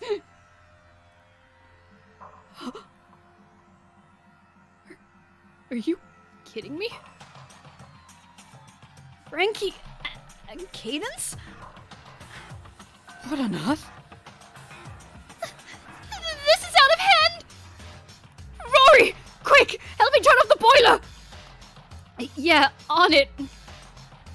Gary and Rory, turn off the boiler. I know she's gone still, but surely we don't want her to burn up completely. That makes sense, G. Thank you. The first announcement was heard when he said there was a body in the hidden lake. Yeah, it triggered after I saw the body. It's Frankie. He's gone too. This can't be happening. Are there seriously two victims? Indeed there are. Isn't it exciting? How could you be so insensitive? Two of our friends just died and you find it exciting? Calm down, Agent. Him being an emotionless waste of space is nothing new. He's not worth your energy. Wow. An emotionless waste of space. How flattering.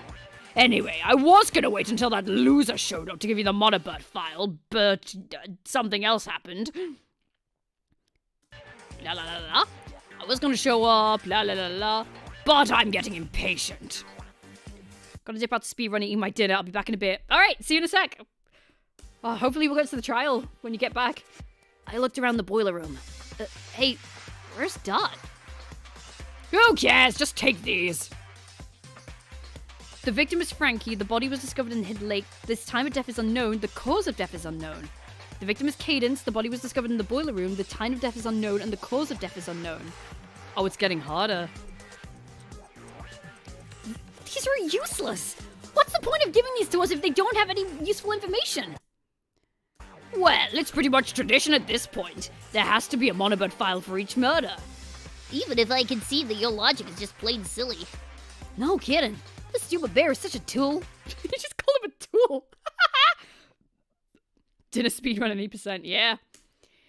Hey, you guys are the ones whose lives are on the line. Get to work. Monobird left the boiler room. He's right, though. There's only one thing left for us to do now. Frankie, Cadence, we're gonna find who did this to you. We bloody are. I'm annoyed. Well, let's get to it. Hopefully we've turned the boiler off in time to preserve any clues that might be in there. Her body is a little burned, but it's not too bad. I don't think she's been in there too long. Not too bad? Take a look under her scarf. JPG flipped up Cadence's scarf to show what was underneath it. Ugh! Rough. Looks like she was impaled by something. Hard to say by what, though. A jackhammer? Is there anything else in the boiler? Sure enough, look at this. A knife? Is this the murder weapon? I don't think so, Rookie. There isn't any blood on it. It looks like there's blood coming from her back, though. I think that's everything in the boiler. Hang on. It looks like Cadence's scarf was burnt pretty badly. I'll say part of it was burnt right off and fell out on the floor, and it's soaking wet. Wet? How can that be? That doesn't make much sense to me. Agent? Frankie's body was in the hidden lake, right? Yeah. That's gotta have something to do with this wet scarf. Let's go check it out. I went with Sam and Amy to the hidden lake. I forgot her name then. Oh, buddy. So it really is true. Poor guy. Hey, wait a minute. Frankie isn't bleeding, is he? No, I don't think so. But his body's completely drenched. Huh? He's covered in water, too? Hold up a sec, guys. Take a look at the water. Gross! There's blood in there. Maybe Frankie was bleeding and the culprit washed it off of him? Did he drown? He could have drowned. It looks like if he's wet, then that's the only thing I can think of. That could be possible. Is there a wound on Frankie that looks like it's been patched up? Let me check. I searched all over Frankie's body, but I don't see a wound anywhere. Then, this isn't Frankie's blood? I can't make heads or tails of this. Oh, there you guys are. JPG wanted me to get you guys to come to the nightclub. The nightclub? Alright, I think we've checked everything here anyway. We made our way back to the boiler room to head up to the nightclub, but on our way there... Youch! Whoa there, Super Rooks, you alright? Where's the drawer? What do you mean, where's the drawer? Wait, are we missing something?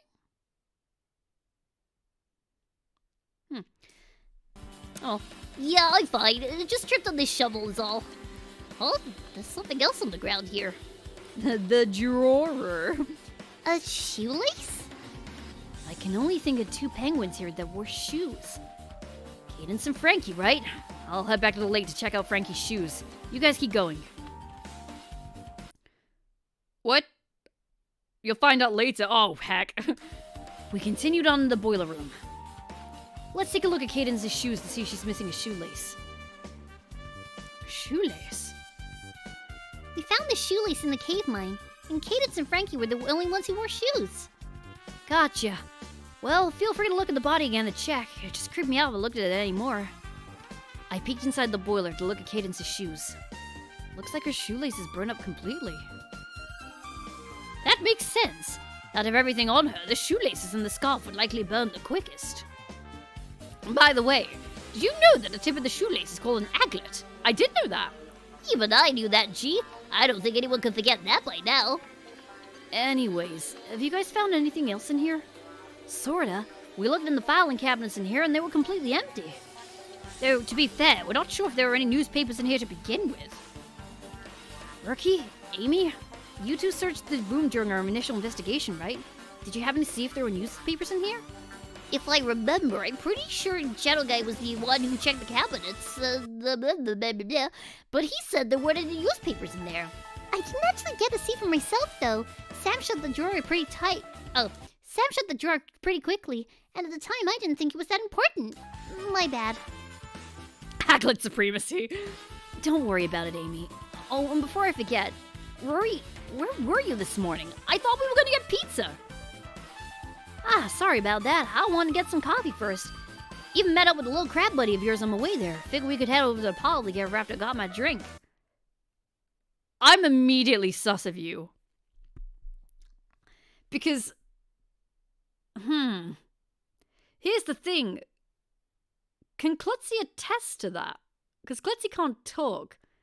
And the fact that the mine's open is very convenient. I'm just got my eye on you, Rory. I think there might be a double killer as well, because if there was only one killer, then they'd be kicked off the island, so I don't know. Let's see. That's true. Rory and Klutzy were in the coffee shop with everyone else when the first body discovery announcement went off. Oh, okay. Got it. Speaking of, where'd Klutzy go? Wasn't he in here?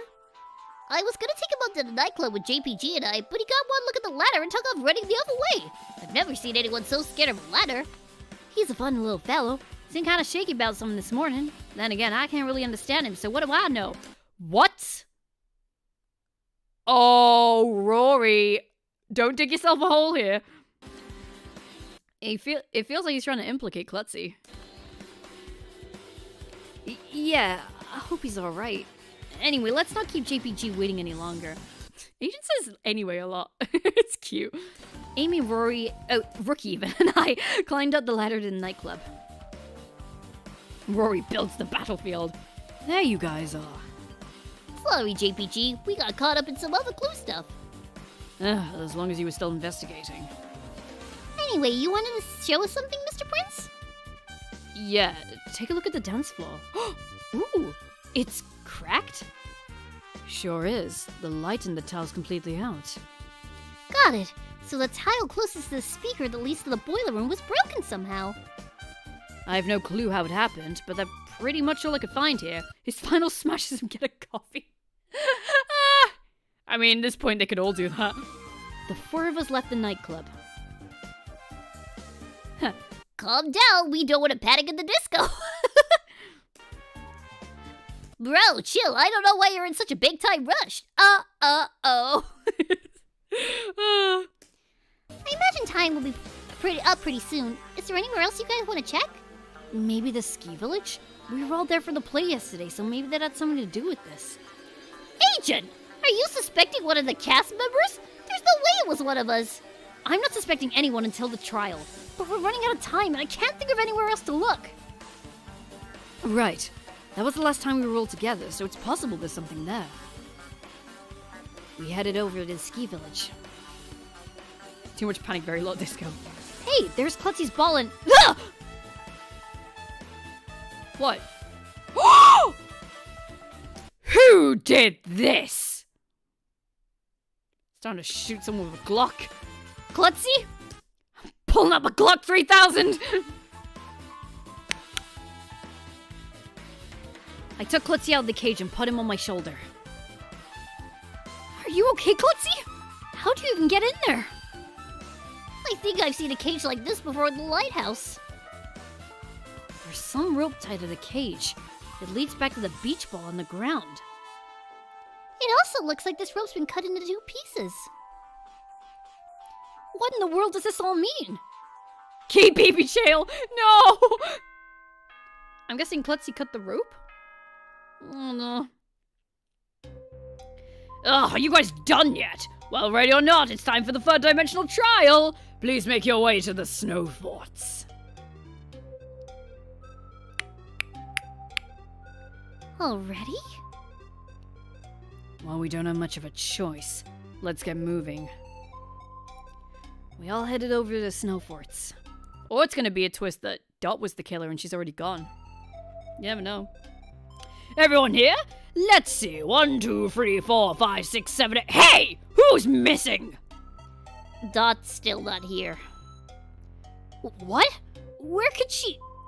Sorry I'm late. Let's get this over with. Dot, where were you? Hey, save it for the trial, will ya? Don't worry. I was investigating. She really is Kyoko. Are your ears broken? I said save it for the trial! I don't think penguins have ears. Finally, someone brings it up. I was gonna mention it in the whole trial too, just like, how do they... Why would they have headphones when they don't have ears? Actually, we do. Oh, there we go. You just can't see them because they're covered up by our... Would you all just shut up and go into the portal already? Yes, sir. Not poking the bear any further. Ha! We all stepped into the box dimension. Ah, see, was that so hard? You can't argue about... What does that say? Oh, miss! Oh, that's genius. You can argue about ears all you want now. Or, you know, solve the murder, whichever you prefer. Rookie gains sentience. Alright then, where do you suppose we should start? No one's mentioning the motive. No one's mentioning the motive! I think the obvious thing to start with is to question why there were 2 victims this time around. Indeed. 1 death is bad enough, but 2? That's just overkill. Well, it's obviously got something to do with the motive, don't you think? The motive? That was killing 2 people without being caught would send you to the new world immediately, right? Oh, that's right. So who gets to go to the new world? I don't think anyone does, Rookie. Since we're in a trial right now, I think it's safe to say that even if someone tried to take advantage of the motive, they'd failed. Yeah, so they either got caught or they weren't trying to use the motive at all. They must have gotten caught then, right? If they weren't using the motive, then what would be the point of killing 2 people? Who's to say they did kill 2 people? Huh? But there were 2 victims. Unless one of them is still alive. No, they're both dead. The 2 body discovery announcements are proof of that. Gary covers up by what? Covered up by what, Gary? I was gonna say, what are you covering up? But it's possible that we're dealing with 2 different killers. Yep! I knew it! She's onto it! One that kills Frankie and the other that killed Cadence. 2 killers? What even happens if that's the case? Do they both get executed? In the event that there are 2 different killers, only the most recent killer will receive punishment, and the initial killer will continue to live after the trial. Most recent? That's a funny way of putting it. In other words, if Frankie died first and Cadence died second, only Cadence's killer will be executed, correct? That's right. If that's how it works, then we should probably try to determine the sequence in which Cadence and Frankie were killed. Frankie's body discovery announcement went out first, so let's try to figure out his death first and go from there. I think I've got a pretty solid idea as to how he died. Already? There wasn't a cause of death in the Moderator file, though. His body was soaking wet and there was no wound to be found. I think it's safe to say that Frankie died by drowning. I don't know. A penguin drowning seems pretty silly to me. Rookie, have you ever played Aqua Grabber? I was gonna say, that's the music! Hey, welcome back! Yeah, 2 killers. I called it! I thought there were gonna be 2 killers, and it might be. Huh? You mean Aqua Bumper? No, it's called Aqua Grabber. Really? I thought the point of the game was to bump into as many walls as possible. No, the point is to grab treasure underwater? Anyways, if that's how you played it, what happened after you kept crashing into walls? Oh, it was awful. Water kept leaking into the submarine and I could barely breathe. Thank goodness G installed the escape pod function, otherwise I would have...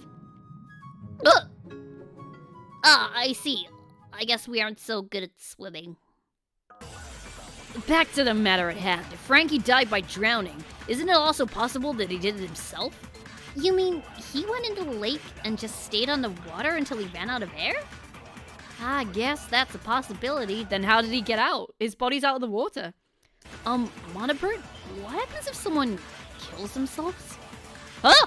That's never going to happen, so don't worry about it. You realize you just confirmed that he didn't commit suicide, right? You're kind of a lousy judge. Ugh, well, it was a stupid theory anyway, so I don't mind debunking it. There's no way anyone's going to kill off themselves in my killing game. Well, he could. Alright, now we know that someone definitely killed Frankie. So how would they be able to drown him? I assumed he'd been unable to resist. Was there anything the killer could have used to restrain him? There was the scarf scrap in the boiler room. Oh yeah, and it was wet too! So the killer used Cadence's scarf to hold him underwater until he drowned to death. Then, when Cadence was put into the boiler, part of her scarf must have gotten burned off. Did Cadence kill him? That would make sense if she used the scarf. Wait, what's Frankie's thing?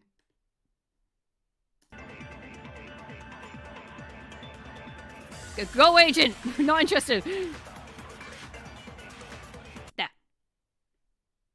What is that? Is that a musical note? Or is it an instrument? Oh, I think it's an instrument. Oh, I see. And since that scar scrap wasn't in the hot boiler anymore, it stayed wet. That seems plausible. I've just got one question. Dot, how do you know about the scarf scrap? It was in the boiler room. We all saw it while we were investigating. I'm inclined to believe you, but Rory and I were in the boiler room during the entire investigation. And we didn't see you in there at all. That's right. We stayed put the whole time. Mighty strange, isn't it? I saw you, but you didn't see me. Sorry, Dot, but you're not really making any sense. Frankie was between 2 dead penguins, so his was never shown. The one you were looking at was Paige's. Oh, was it? Oh, I'm dumb. Sorry, they've got the hat, so I thought it was Frankie. You actually can't see Frankie's because he was in between 2 other characters that already died. But I want to see Frankie's right now. No, I'm joking. You actually can't see it. Okay. It has 2 microphones making an X. Okay, fair enough. Now wait a second. Dot's a master of stealth. It's totally possible that she was disguised as something. True? It's not, actually. She set herself the moderator to confiscate all of her disguises, right? Correct. I took every disguise she's ever made, as well as the tools she uses to make them. So if she wasn't disguised, then she must have seen the scarf scrap before the investigation, which means she could be the killer. Your voice acting is amazing. Oh, thank you, bud. That's really nice of you. I'm just having a good time. Ooh, apparently on Club Penguin Mountain, Sensei's received his first confirmed, meeting. Unfortunately, it won't be possible because he's dead in this game, so... Wait, hold on! It's still possible that Dot saw the scarf during the investigation. I can't say scarf. Sorry, pal, but she never showed up to the boiler room. You're adamant. We can't be sure of that. There should be at least one disguise that Dot had access to. The klutzy costume. But how would they not see through that? But Moderator just said he took them all away. He took them away before the killing game started, but Dot acquired a certain disguise after it began. You know what I'm talking about, right, JPG? Yeah. You mean what we found at the tallest mountain? Hello, Herbert Sip. Oh, no. An ice sculpture Molibert, a klutzy costume, and a giant magnifying glass? That's right. Dot even claimed it to be one of her own disguises after we showed it to her. The stitching. This is definitely one of my disguises, but I don't remember ever making a klutzy disguise. Aha! I see you figured it out. I should have known you'd see through me. How? Also, there's no scratch there because she's disguised. How? What the? Klutzy can talk? Rookie, were you even paying attention? That's not klutzy. That's right. I've been disguised as Klutzy all morning. Oh! I ran into Rory in the town and he said something about getting coffee before meeting up with Agent for pizza. Then we went into the coffee shop together, where we saw everyone else before the first body discovery announcement went off. So where was Klutzy? Oh, that's impossible. That costume's huge. There's no way I'm mistaken for little old Klutzy. Sorry, handyman, but it's true. My disguises may look silly on the outside, and whoa, I need to plug my computer in, otherwise we're gonna die. Hang on. Plugging computer speedrun at 80%. Just destroy everything. There we go. Trying to say that in my Klutzy voice, but laughing at Rookie's reaction. How are you making the noise for Klutzy? Just... Yeah, my computer died. I'm back! No, it's okay, I didn't die, I'm alive, it's okay! Oh, my connection's shoddy though, so I think I will have to restart. I'll be right back.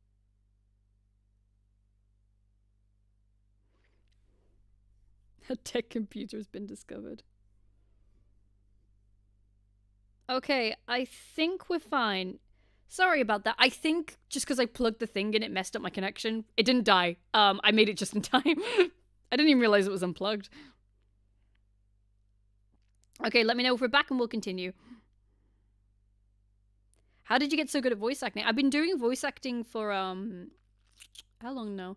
I've been doing it since I was 13, so about 10, 11 years now. Like, I did it, like, you know, casually when I was a teenager, and then when I was about 17, 18, like, I started getting into it really seriously. And yeah, I've just been working on it ever since. We are back, cool. Yeah, but you can check out my stuff on, like, my YouTube channel and other places. I do things. I'll, if you're in my Discord server, there's a link in the description. I'll post some, links to stuff later. Alright, here we go. Let's go. Do you know anything about LODR and Save Your Cookie Run Kingdom? No? No, I don't. I realized it was probably spoiler for Danganronpa 2. I know a bit about, well, I know a lot. I know everything about the Danganronpa games. Don't tell Scott, because he doesn't know that I know. A Penguinronpa fan who's older than me. Yeah, I'm a woomph. Yeah. Let's go. I don't know, Sam. If that were true, why would she admit to it so easily? You're right, Gary. I'm not involved with the murder at all. But if you'd like, I'll explain anyway. Please do. My head hurts thinking about all of this. Think back to before Monobert revealed the motive. Don't be too impressed, Bad Geek. Klotzy is teleported to this exact spot every day after my morning announcement. I was attempting to see if I could trick Monobert into teleporting me to his private quarters instead of the real Klutzy. Oh. That way, I could snoop around for information and be safely teleported back outside the sports shop in the morning. Monobert's pretty smart, though. There's no way it worked, right? No, it didn't work, unfortunately, but I don't think Monobert's as smart as he appears. I'm almost certain he carelessly lied about there being a second override, and his slip-up in the trial confirmed that Frankie didn't kill himself definitely had me convinced that there's some stupidity to this evil genius. That was a long sentence! What's the meaning of all this? You're supposed to use this trial to figure out who killed your friends, not a way to list the top 10 reasons why I'm the clown of the century. Number 1 might surprise you.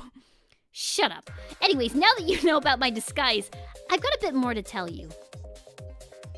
I figured there was no way Monobert would teleport me if I was in my own igloo, even he can't be that daft. Hey! So I slept in the ski village last night. Oh, Dot, it gets awfully cold at night. You really shouldn't do that. I had to at least try. Besides, the klutzy disguise kept me fairly warm. Anyway, sometime before the morning announcement, I overheard Cadence and Frankie talking about setting something up. But I dozed off again, so I'm not exactly sure what they were talking about. What? They were setting something up in the ski village? I think I know what it was. Hey, Agent, are you thinking about the trap we found Klutzy in? Trap? We found Klutzy trapped in a cave in the ski village. Poor little guy. How was he trapped? There was a rope tied to the cage and it led back to the beach ball Klutzy likes to play with. I assume they used the ball as bait. The rope was also cut into 2 pieces. They probably tied the rope around the ball, and Klutzy used his claws to free it, which would send the cage above into the ground. But why would Cadence and Frankie want to trap Klutzy? Good question. Honestly, if I had to guess... Were they gonna kill him?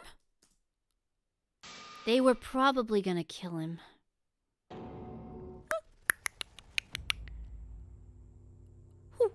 What?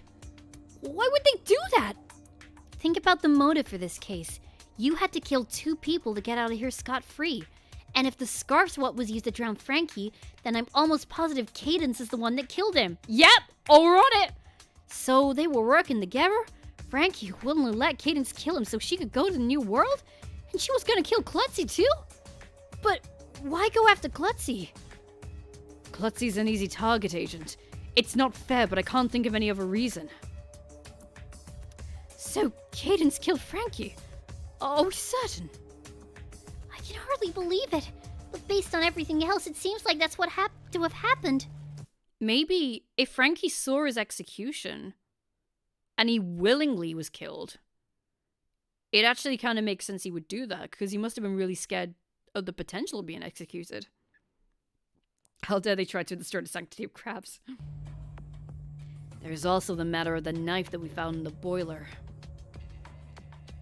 Right. That wasn't covered in blood, was it? Nope, so that couldn't have been the murder weapon. No, it still could be. There was blood in the water at the hidden lake, so Cadence's killer could have washed the blood off of it.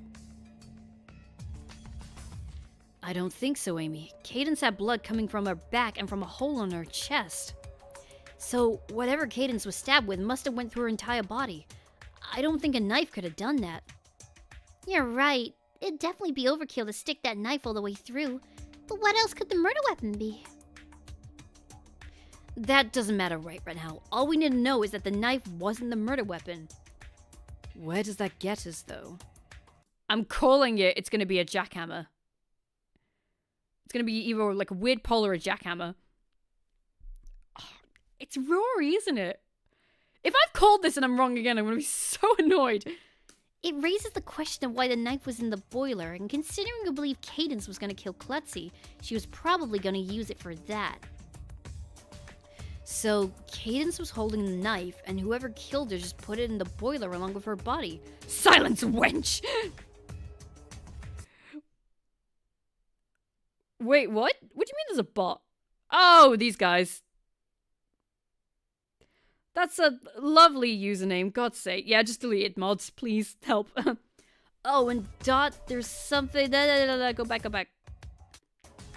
Oh, and Dot, there's something else I'd like to confirm with you quick.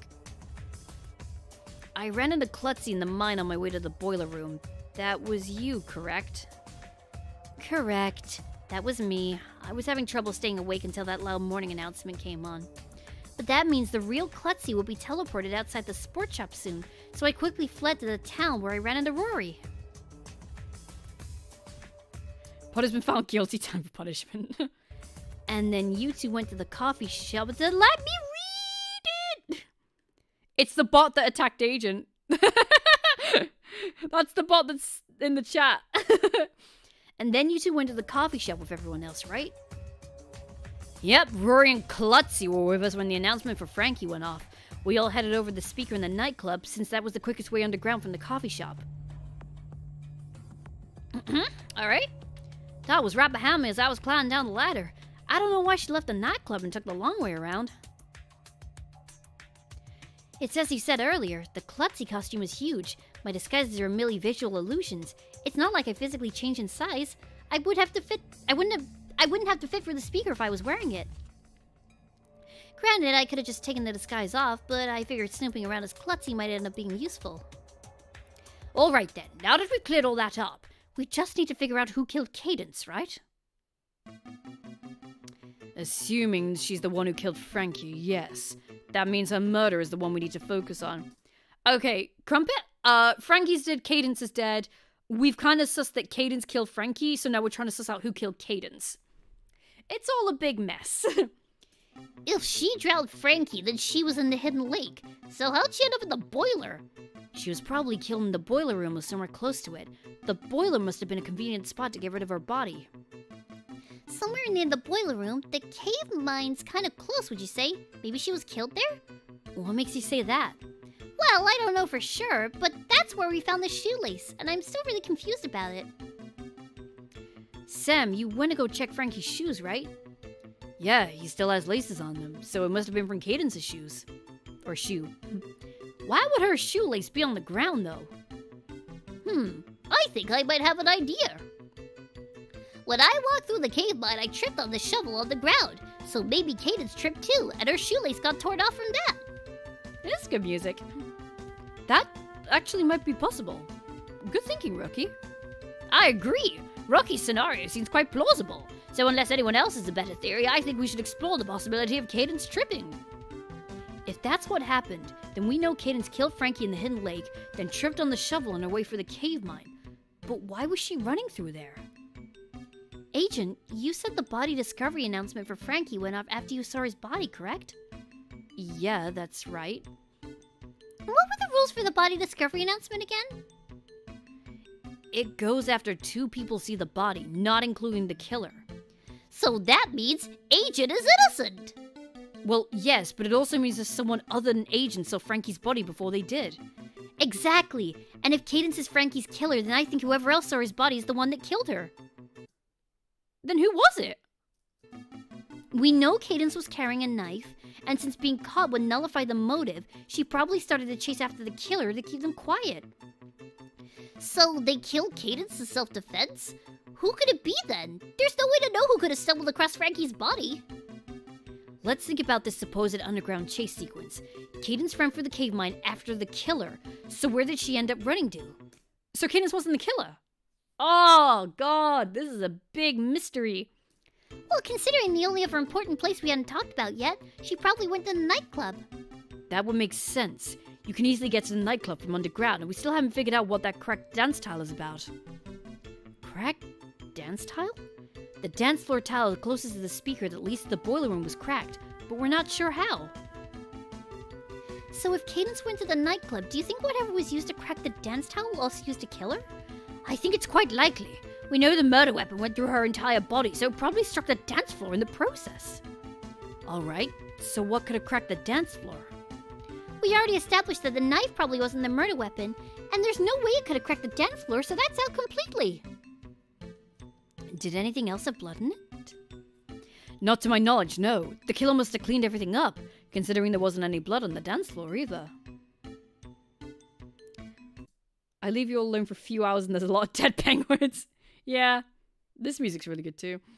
Since we believe this all started underground, the only available weapon that I can think that could crack a dance towel is a jackhammer! Oh, that makes a lot of sense. But Rory uses jackhammers a lot, doesn't he? What? There are a bunch of jackhammers in the cave, man. Anyone could have gotten one. That's true, but you're the only one who's used one lately. Yep. That's not true. Someone else definitely used a jackhammer recently. Dot. Oh, we're going to implicate Dot. If it weren't for you and your jackhammer, I'm not sure if we would have been able to get out of here. Thank you. But... Oh, I won't kill any of you. That would just make me a hypocrite, wouldn't it? I still don't want anyone else to die or get hurt.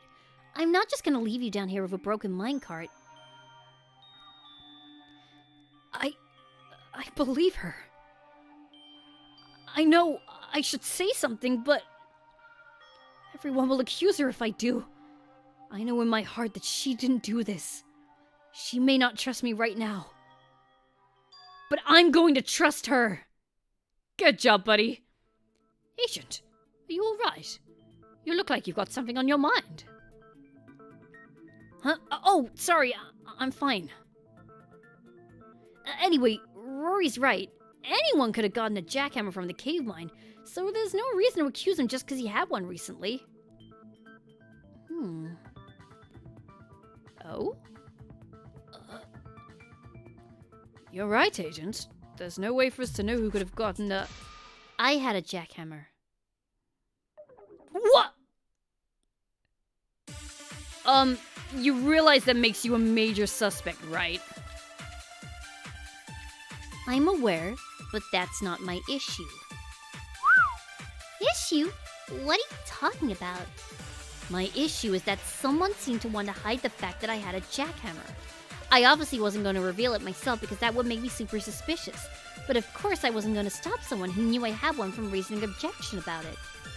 Why are you doing this? Okay, fine. I knew Dot had a jackhammer. What? You did? Yeah, you see, Klutzy and I had gotten trapped deep underground last night. And the only reason we were able to escape was thanks to... Agent, be quiet. I'm not talking about you. What? Huh? You're not? Then who are you? What? Say, have you two seen Dot around? She came through here earlier to get a hardhead and a jackhammer, but she totally ignored me when I asked what she was up to. It is him! It is him! I called it! Rory, you saw me get a jackhammer from the cave mine, and since suspicion was immediately casted on you, I'm quite surprised you didn't try to shift the blame onto me. Oh, well, that'd just be a little rude of me, don't you think? Sorry, Rory, but all eyes are on the line here. We need to examine every possible truth. Man, I don't know. Dot could be trying to lead us down the wrong path. She still doesn't trust any of us, right? I want to believe her. There's no way she'd do this. Dot could still be the killer. She could be using this to try to frame Rory. I don't want to believe it. Dot would never kill someone. I don't want to believe it either, Rookie. But it's still a very likely possibility. My, oh my! Seems like your opinions are rather split, aren't they? Huh?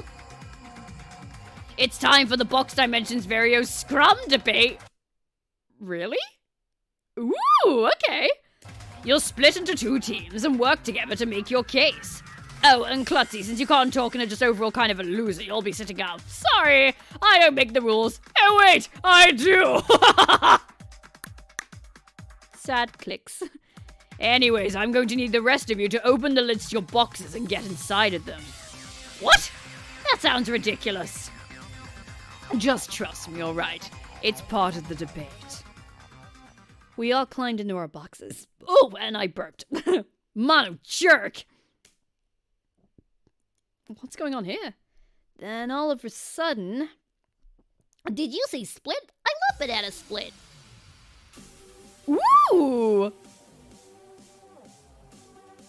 I'm hooked on this.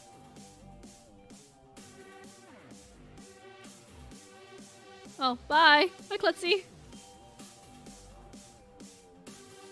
Agent in a box bottom text.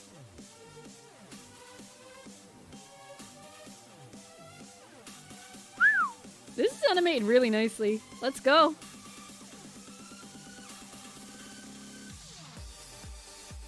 Is Dot the killer? Dot is the killer, Dot's not the killer. It had to be Dot, because she had a jackhammer, right? Dot wasn't the only one who had a jackhammer, though Rory's been drilling underground for the past few days. Oh, Del, let me get the inflection on that correct. Sorry about that.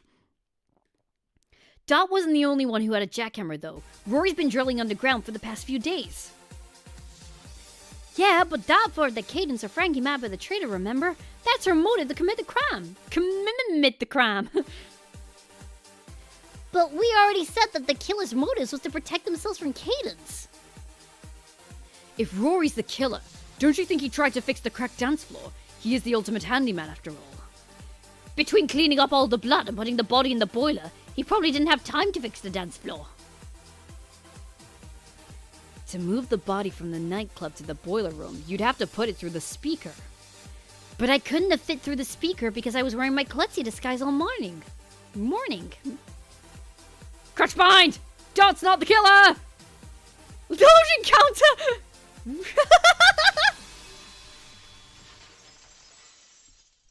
No, that's wrong. That's right! That's right! Dot couldn't have gone through the speaker in the nightclub because of the klutzy costume she was wearing. Okay, that's the best part so far. That was actually really well made. I'm impressed. I don't know! I just do! Listen, I have a master's in creative writing. I know spelling mistakes. Huh? But she's been changing in and out of this whole trial. Don't you realize she could have just taken it off? You're right, she could have, but that's not what matters. Because she was disguised as Klutzy, she was in the ski village when the morning announcement went off. So since she was asleep before she fled to the town and met up with the rest of us in the coffee shop, let me switch back to the correct accent, she actually kind of has an alibi. But that's just her word. She could be lying about that. You literally corroborated my testimony about meeting with you in the town earlier. Everyone that was in the coffee shop this morning can also testify to you and Dot being together. Yep, it wasn't until after the morning announcement that you two came in. Oh, they're onto him. Rory, please tell me you didn't... Of course I didn't. You guys are just accusing me because the murder weapon was a jackhammer. He's not wrong, you know. Anyone could have still gotten a jackhammer. True, but his actions during the trial have made him much more suspicious. We can't word anymore. For starters, we still don't know why you decided to hide the fact that you knew I'd gotten a jackhammer. Right. I don't think Rory was trying to cover for Dot like I was. So how would hiding that information benefit him? Have you got something, Agent? Yeah, I think I know why Rory kept quiet about Dot having a jackhammer. The only place where jackhammers are available is in the cave mine, so he must have been trying to hide the fact that he was in there. Why would I need to hide that? You and Gary both knew I was drilling down there. Still, the less it's brought up, the better it would be for you. Especially considering that what we thought about Frankie's murder now. Especially considering what we know about Frankie's murder now. She's right. Let's say you decided to try drilling again this morning. Once you were done, you'd head above ground to meet me at the pizza parlor for breakfast.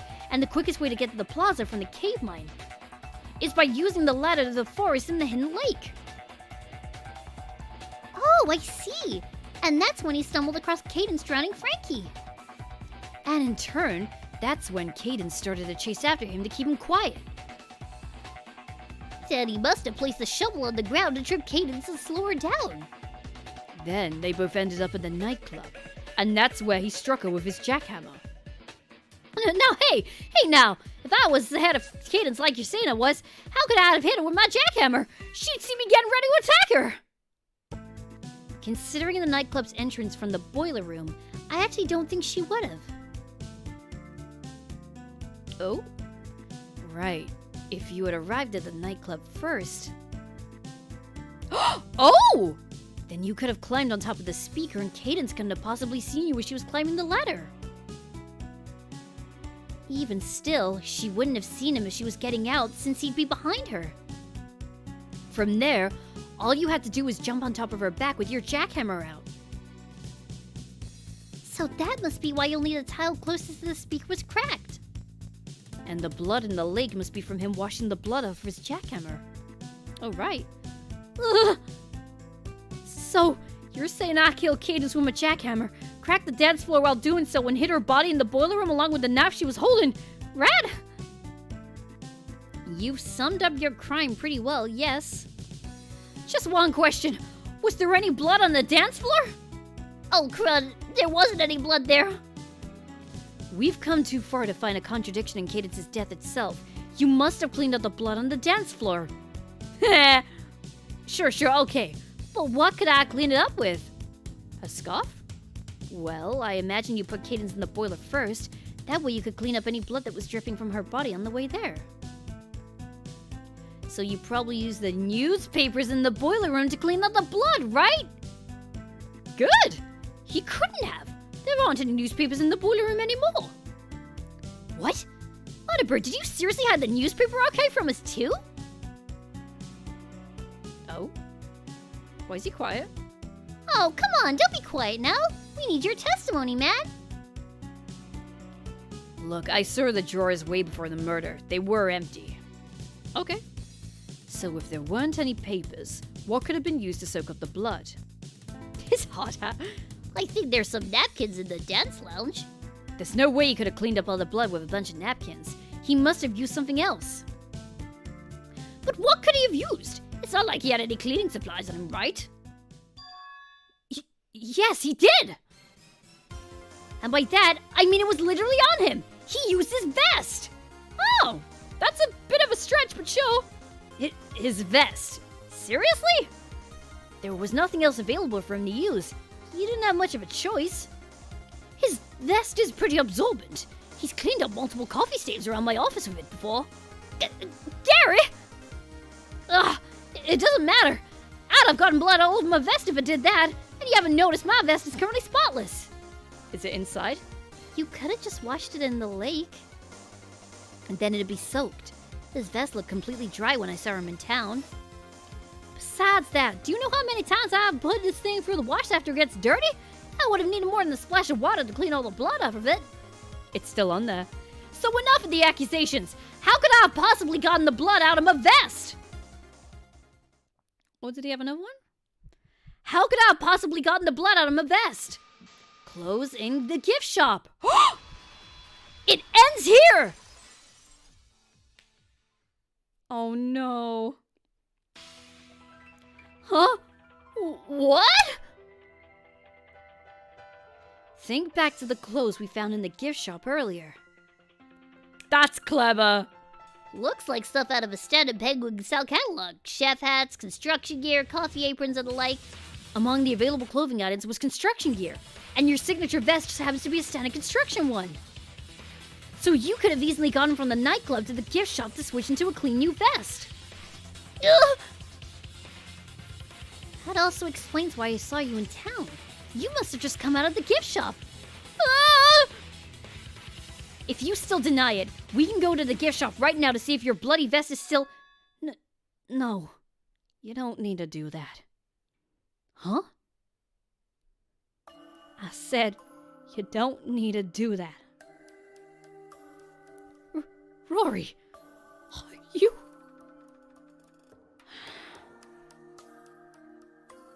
I didn't want to kill her. I just want to know why. I just want to know why she killed him. But it looks like you guys can hardly figure that out either. Rory. We're at the end, Asian. Let's go over this case from the top. His invitation to smash has been withdrawn. Guys! Cadence and Frankie were once again working together this morning to plot a murder. It seemed like Cadence was going to kill Frankie and then Klutzy, considering the trap they'd set for him in the ski village. If it weren't for Dot being disguised as Klutzy, we probably would have had no way of knowing that that was them who set the trap. Somehow, the two ended up in the hidden lake where Cadence used her scarf to drown Frankie. Due to neither of them being alive right now, it's hard to confirm if this is exactly what went down or not.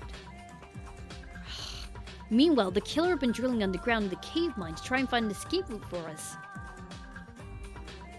The killer and I had made plans to have breakfast at the pizza parlor, so once they were done drilling, the quickest way to get there would have been using the ladder in the hidden lake. Face! However, this route unfortunately made them witness to Frankie's murder. Or route. Act 2. Gonna shake ya! To keep her quiet, Cadence started chasing after them with a knife. The killer was able to slow her down by placing the shovel on the ground for her to trip on, which caused one of her shoelaces to be torn off. Their chase ensued throughout the entire underground and eventually led to the nightclub via the ladder in the boiler room. Since the killer made it to the nightclub first, they had an advantage to attack Cadence, and they climbed on top of the speaker with the ladder in it. With their jackhammer out, they waited for Cadence to emerge from the speaker and... Ooh! Ouch! They leapt on top of Cadence and started to drill into her back. The jackhammer struck through her entire body and cracked the dance floor in the process. Panicked, the killer tossed Cadence's body down into the boiler room and hid it inside the boiler along with the knife she was carrying. The killer probably went to go look for newspapers in the filing cabinet, but they strangely weren't there, so the killer was forced to find a different cleaning method. Instead, they used their vest to soak up all the blood in the dance floor. Act 3. After that, they went back to the hidden lake to clean the blood off the jackhammer in their vest. The blood washed off the jackhammer just fine, but they couldn't quite get it out of their vest. Aww. Luckily for them, the gift shop office has tons of clothing items laying on the floor, and one of them happened to be the exact vest the killer used to clean up the blood. Coffee. The killer left the gift shop and ran into Dot, who was disguised as Klutzy. Klutzy was supposed to go to the pizza parlor with the killer and I this morning, so they told him that they were going to stop at the coffee shop first to get a drink. Meanwhile, I'd gotten pretty confused as to why no one else had shown up at the pizza parlor yet, and when I went to go look for them...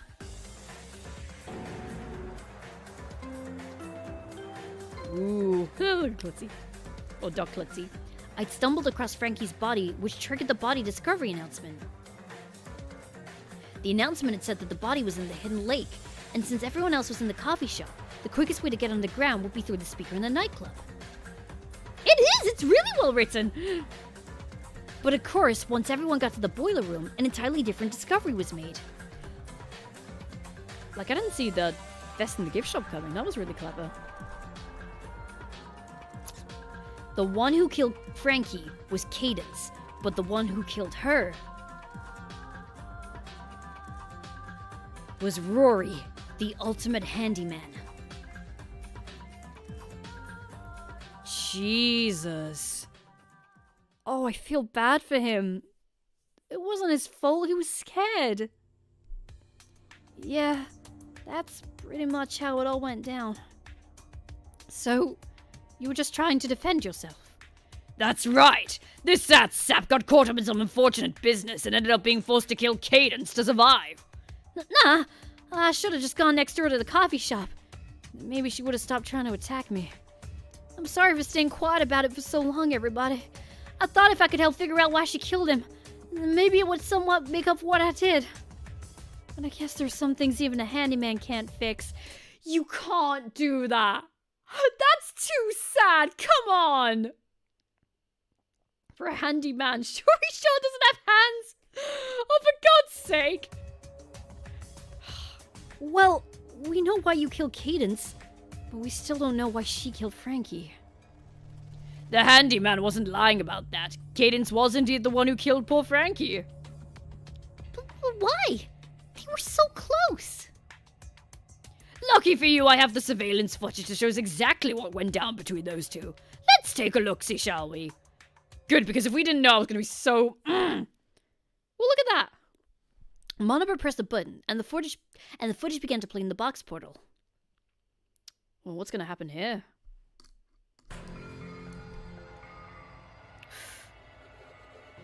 So, I just gotta kill you, then Klutzy, and then I'll get to go to the new world and see the boys again?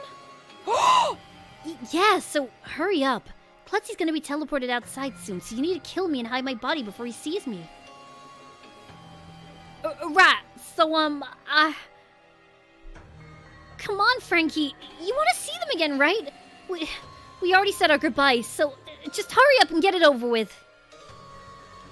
I know. Sorry, I just...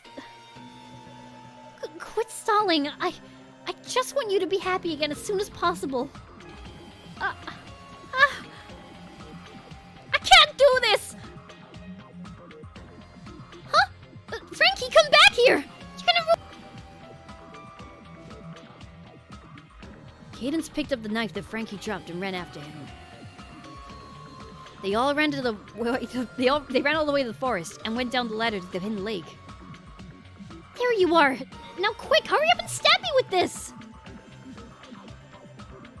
I don't wanna... I don't think this plan's a good idea anymore. But you're penned! G-Billy, Stomping Bob, PDK! Sorry, wrong voice. Do you want to see them again?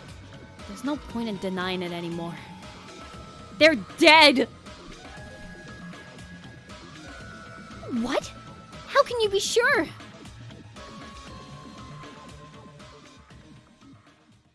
What happened?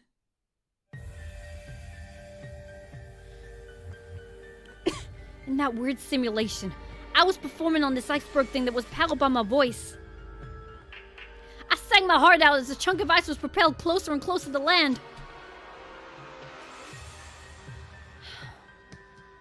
Oh! Every wrong note, I get stabbed with an icicle.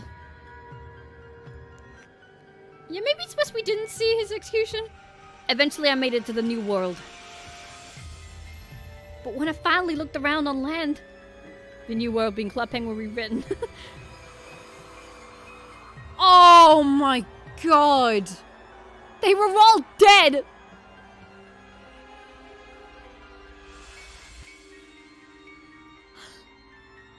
I screamed in horror.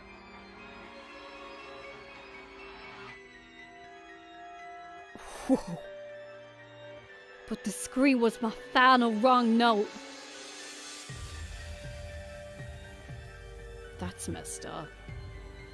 But that was just a simulation. It's not like it was real. They could still be alive. The boys were dead in both of those dreams I had too. From that freaking piano song. And now this. I just don't think it's a coincidence anymore, Cadence. Frankie, get a hold of yourself. I can't stand to see you like this. I just want you to be happy. So please, just let me do this for you. What's the point? If I go to the new world and they're dead, I'd have killed both you and Klutzy for nothing. And if they're gone, you're all I have left, Cadence. I can't take this anymore. I just want this all to end. I just want to see them again. Frankie, what am I supposed to do? Frankie, please, say something. I want to help you.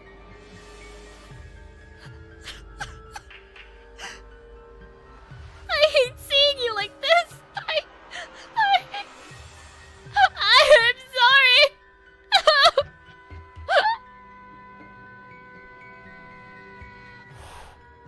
I couldn't watch what happened next.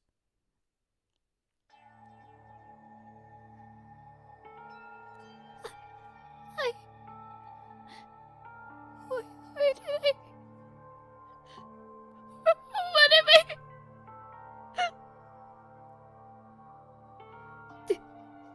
Did you just... Stay out of here! You didn't see anything! What? Get back here! I'm not a bad person!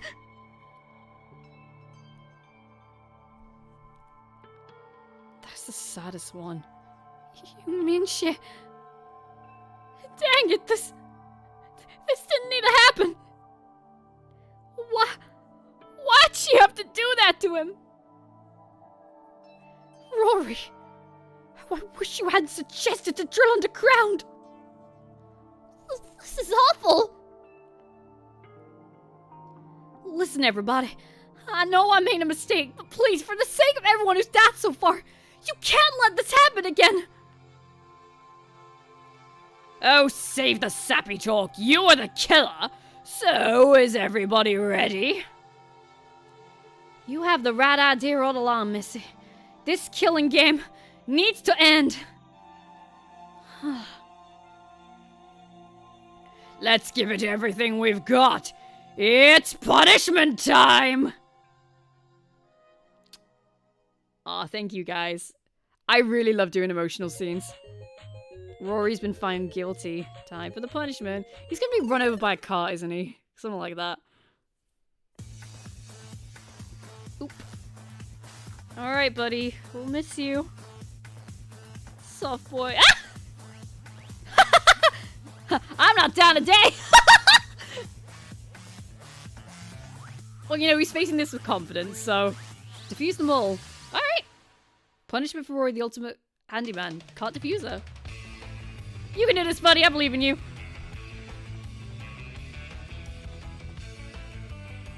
Cut the wire. Let's say cheese. Garrett the Gadget Guide. Guides and gadgets. About the author! Gary's Guide to D&D. It's easy. Always cut the blue wire. I don't know why you'd want to do this, but the conveyor belt will stop with the wires inside the panel on the side of the machine are unplugged and destroyed. Why not? Go on.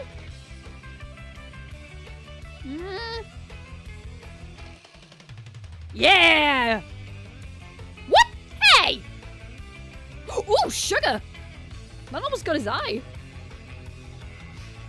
Yeah! Oh, Mr. Anime Handyman. His little thing here. He was sent to Minecraft. Look at he's doing it. Ooh, sugar. Oh no, he's crying. Come on. I can do this.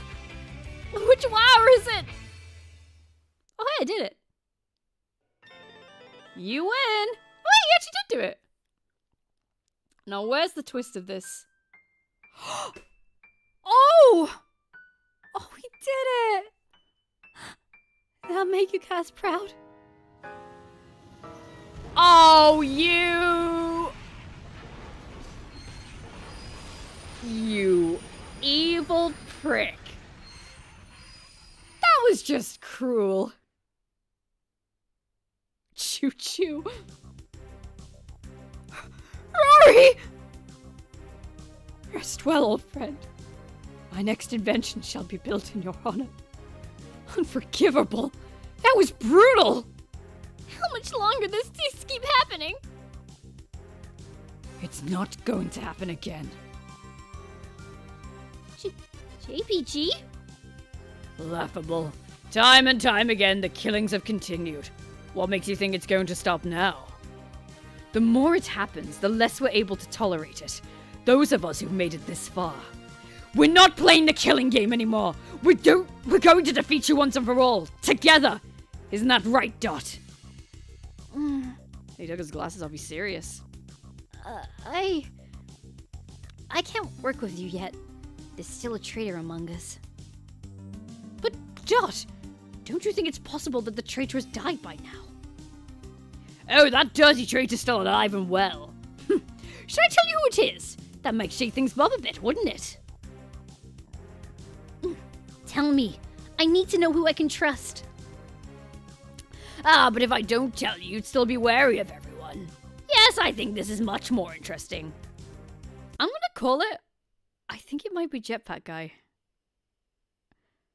Because whoever's the traitor was very adamant about not being the traitor, so I feel JPG's really putting his foot down because of that. Ah! It's also confusing. Fine! Why should I trust the thing you say anyway? I'm out of here. Dot ran out of the box dimension. Dot, wait! We all ran out of the portal after her. Say psych right now. Sorry. Where'd she go?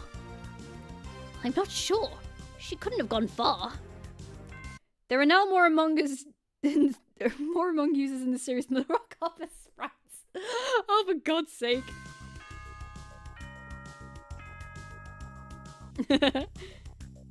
Hey, nice job leaving the box dimension without me having to tell you to. Anyways, it's nighttime now, so you'd better rest up. Bye, Klutzy. Klutzy was teleported away and the box portal disappeared. I hope Dot's okay, but I'm too tired to keep looking for her right now. But guys, she's our friend. We have to. We can look for her in the morning, Agent. And if she still refuses to cooperate with us, then we'll just have to take down Monobird without her. Are you sure that's okay, JPG? You dare threaten the sanctity of jetpacks? Listen, I think it's him. I could be wrong. Could be Rookie. We don't have a choice, Rookie. We've been stuck in this game for far too long. Pizzas, parties, plays. It's been a game to Monobird, and it's practically been a game to us too. We're done treating it that way. The game is over. Oh, he's angry. But she... Everyone listened to JPG and went to their igloos for the night. I sat in the snow forts by myself for a while. Eventually I noticed something move out of the corner of my eye. Dot, I know it's you. It's past nighttime. Klutzy's already been teleported away. Leave me alone. I just wanted to get in my igloo unnoticed. I can't leave you alone. That's what everyone else is doing. That's okay, Funky. We're almost done. Like, we've got, what, 10 minutes left? Thanks for coming in. The best scenes? Ooh, good. Good. Take notes from them. Stop being so edgy. We have to talk, Dot. You're hurting. I'm hurting. Please. Are you serious? Huh? You think I'm just gonna trust you now because you came to my defense in the trial? I didn't say that. It's not happening. In fact, out of everyone here, I should trust you the least. Me? Yes, you! You hide your identity from your own allies, and then suddenly you're promoted to director of the EPF? You don't think that's suspicious? But you all voted, and... That doesn't change the fact that one in charge of the island's most important organization is someone we don't even know.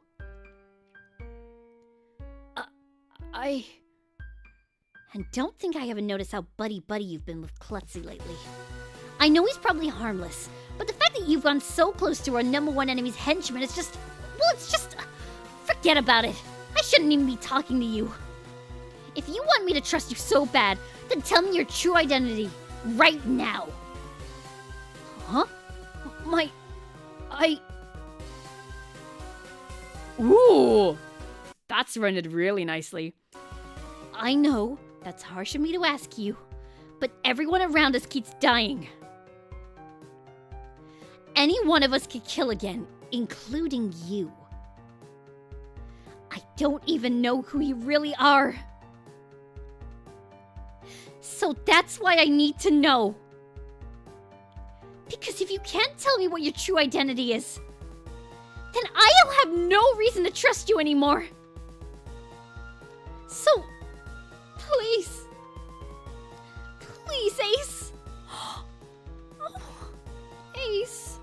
Please, just give me a reason to trust you again. Dot, Please. I can't. I should have known. should have known. I was right to not trust you. No, wait! Todd, listen to me. I can't tell you because... even I don't know what my true identity is. What? What? What? I know, you probably don't believe me. I hardly believe in myself. But I promise you, it's the truth. I don't know anything about myself, other than that I'm apparently the ultimate secret agent. Ever since we woke up in this nightmare, I've forgotten who I was. And everyone else seems to remember themselves just fine. So why me? Why? Why can't I remember? Do I know too much? Am I Von Wallace somehow? I don't know a thing! Agent, So look, Dot, I understand having trouble trusting everyone. It's hard to trust other people when you don't even know if you can trust yourself. Believe me, I get it! I don't even know who I am, Dot! So when you say you think I'm untrustworthy, I'm inclined to believe it too! Agent, I'm so sorry. I didn't mean to hurt you like that. I didn't want to act that way to everyone. I didn't want Paige to die. I just felt betrayed, hurt, and scared. I didn't know what else to do. I didn't want anyone to know how I was really feeling. I thought that might just make me an easy target. So I disguised my true feelings and acted the way I did. I desperately wanted to trust you or anyone, but I was scared. I was scared to trust someone. I was being dumb though, wasn't I? I was, after all. I know who you are. Huh? You do? I don't know your identity, no. But you're still the same agent that I've worked with for the past few years. Of course I should know and trust you. Todd, So look, I may not know what your real name, or your birthday, or your blood type, or whatever, but you're still you know? You're the most skilled, loyal, and considerate agent in the EPF. Heck, I'm the one that recruited you to join. Knew it. So, yeah. I made up my mind.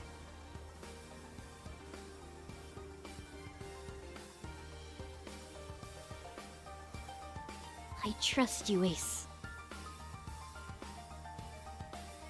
Oh.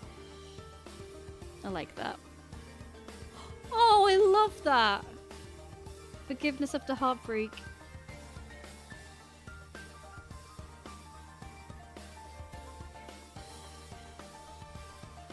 Oh, Klutzy.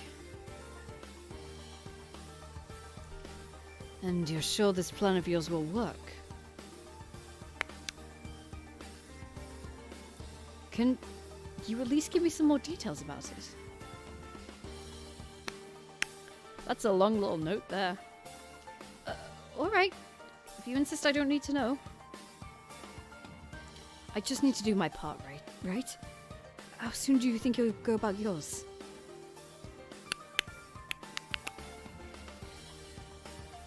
I understand. Just let me know when you're ready.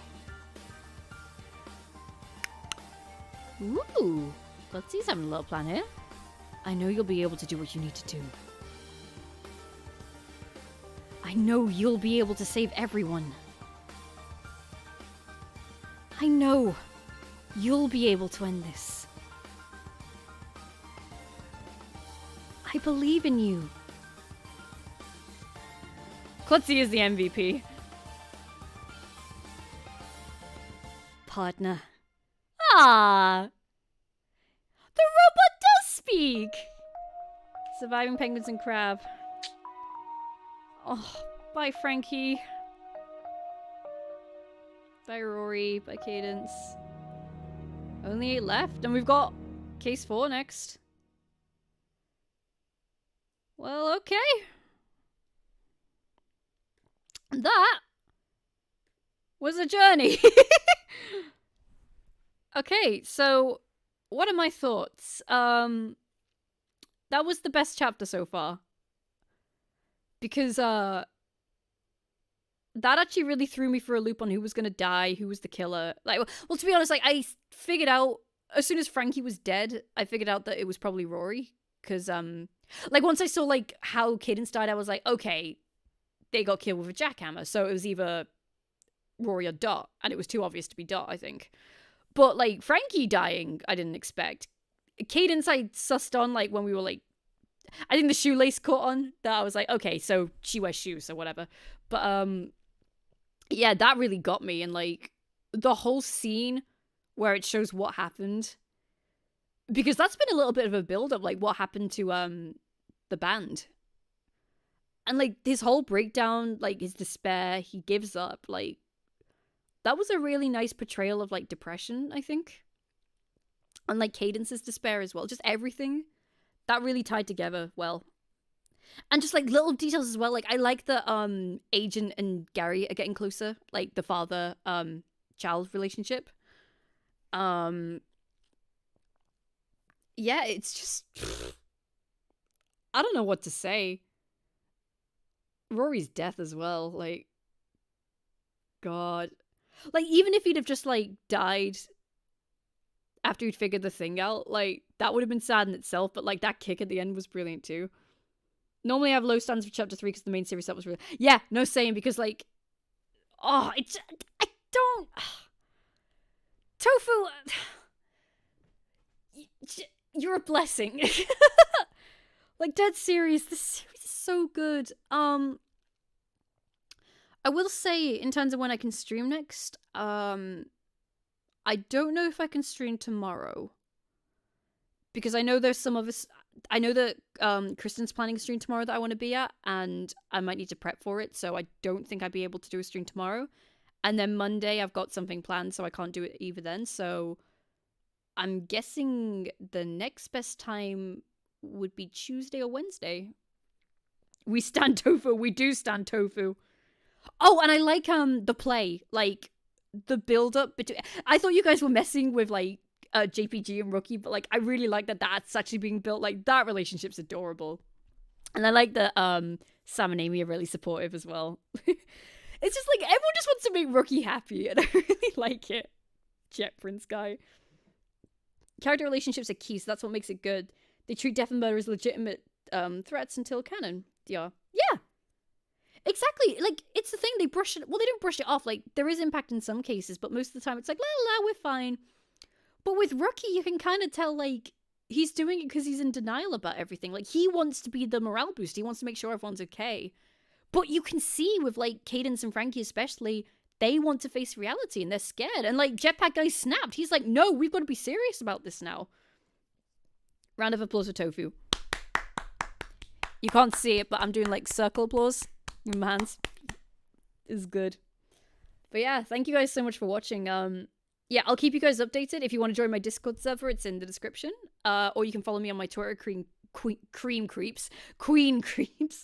Yeah, so I probably won't stream tomorrow or Monday, so next time will either be Tuesday or Wednesday, and I will keep you all updated. But yeah, thank you guys so much. If you guys want to talk about it more, I'll be in the server afterwards. So yeah, I'll see you guys soon.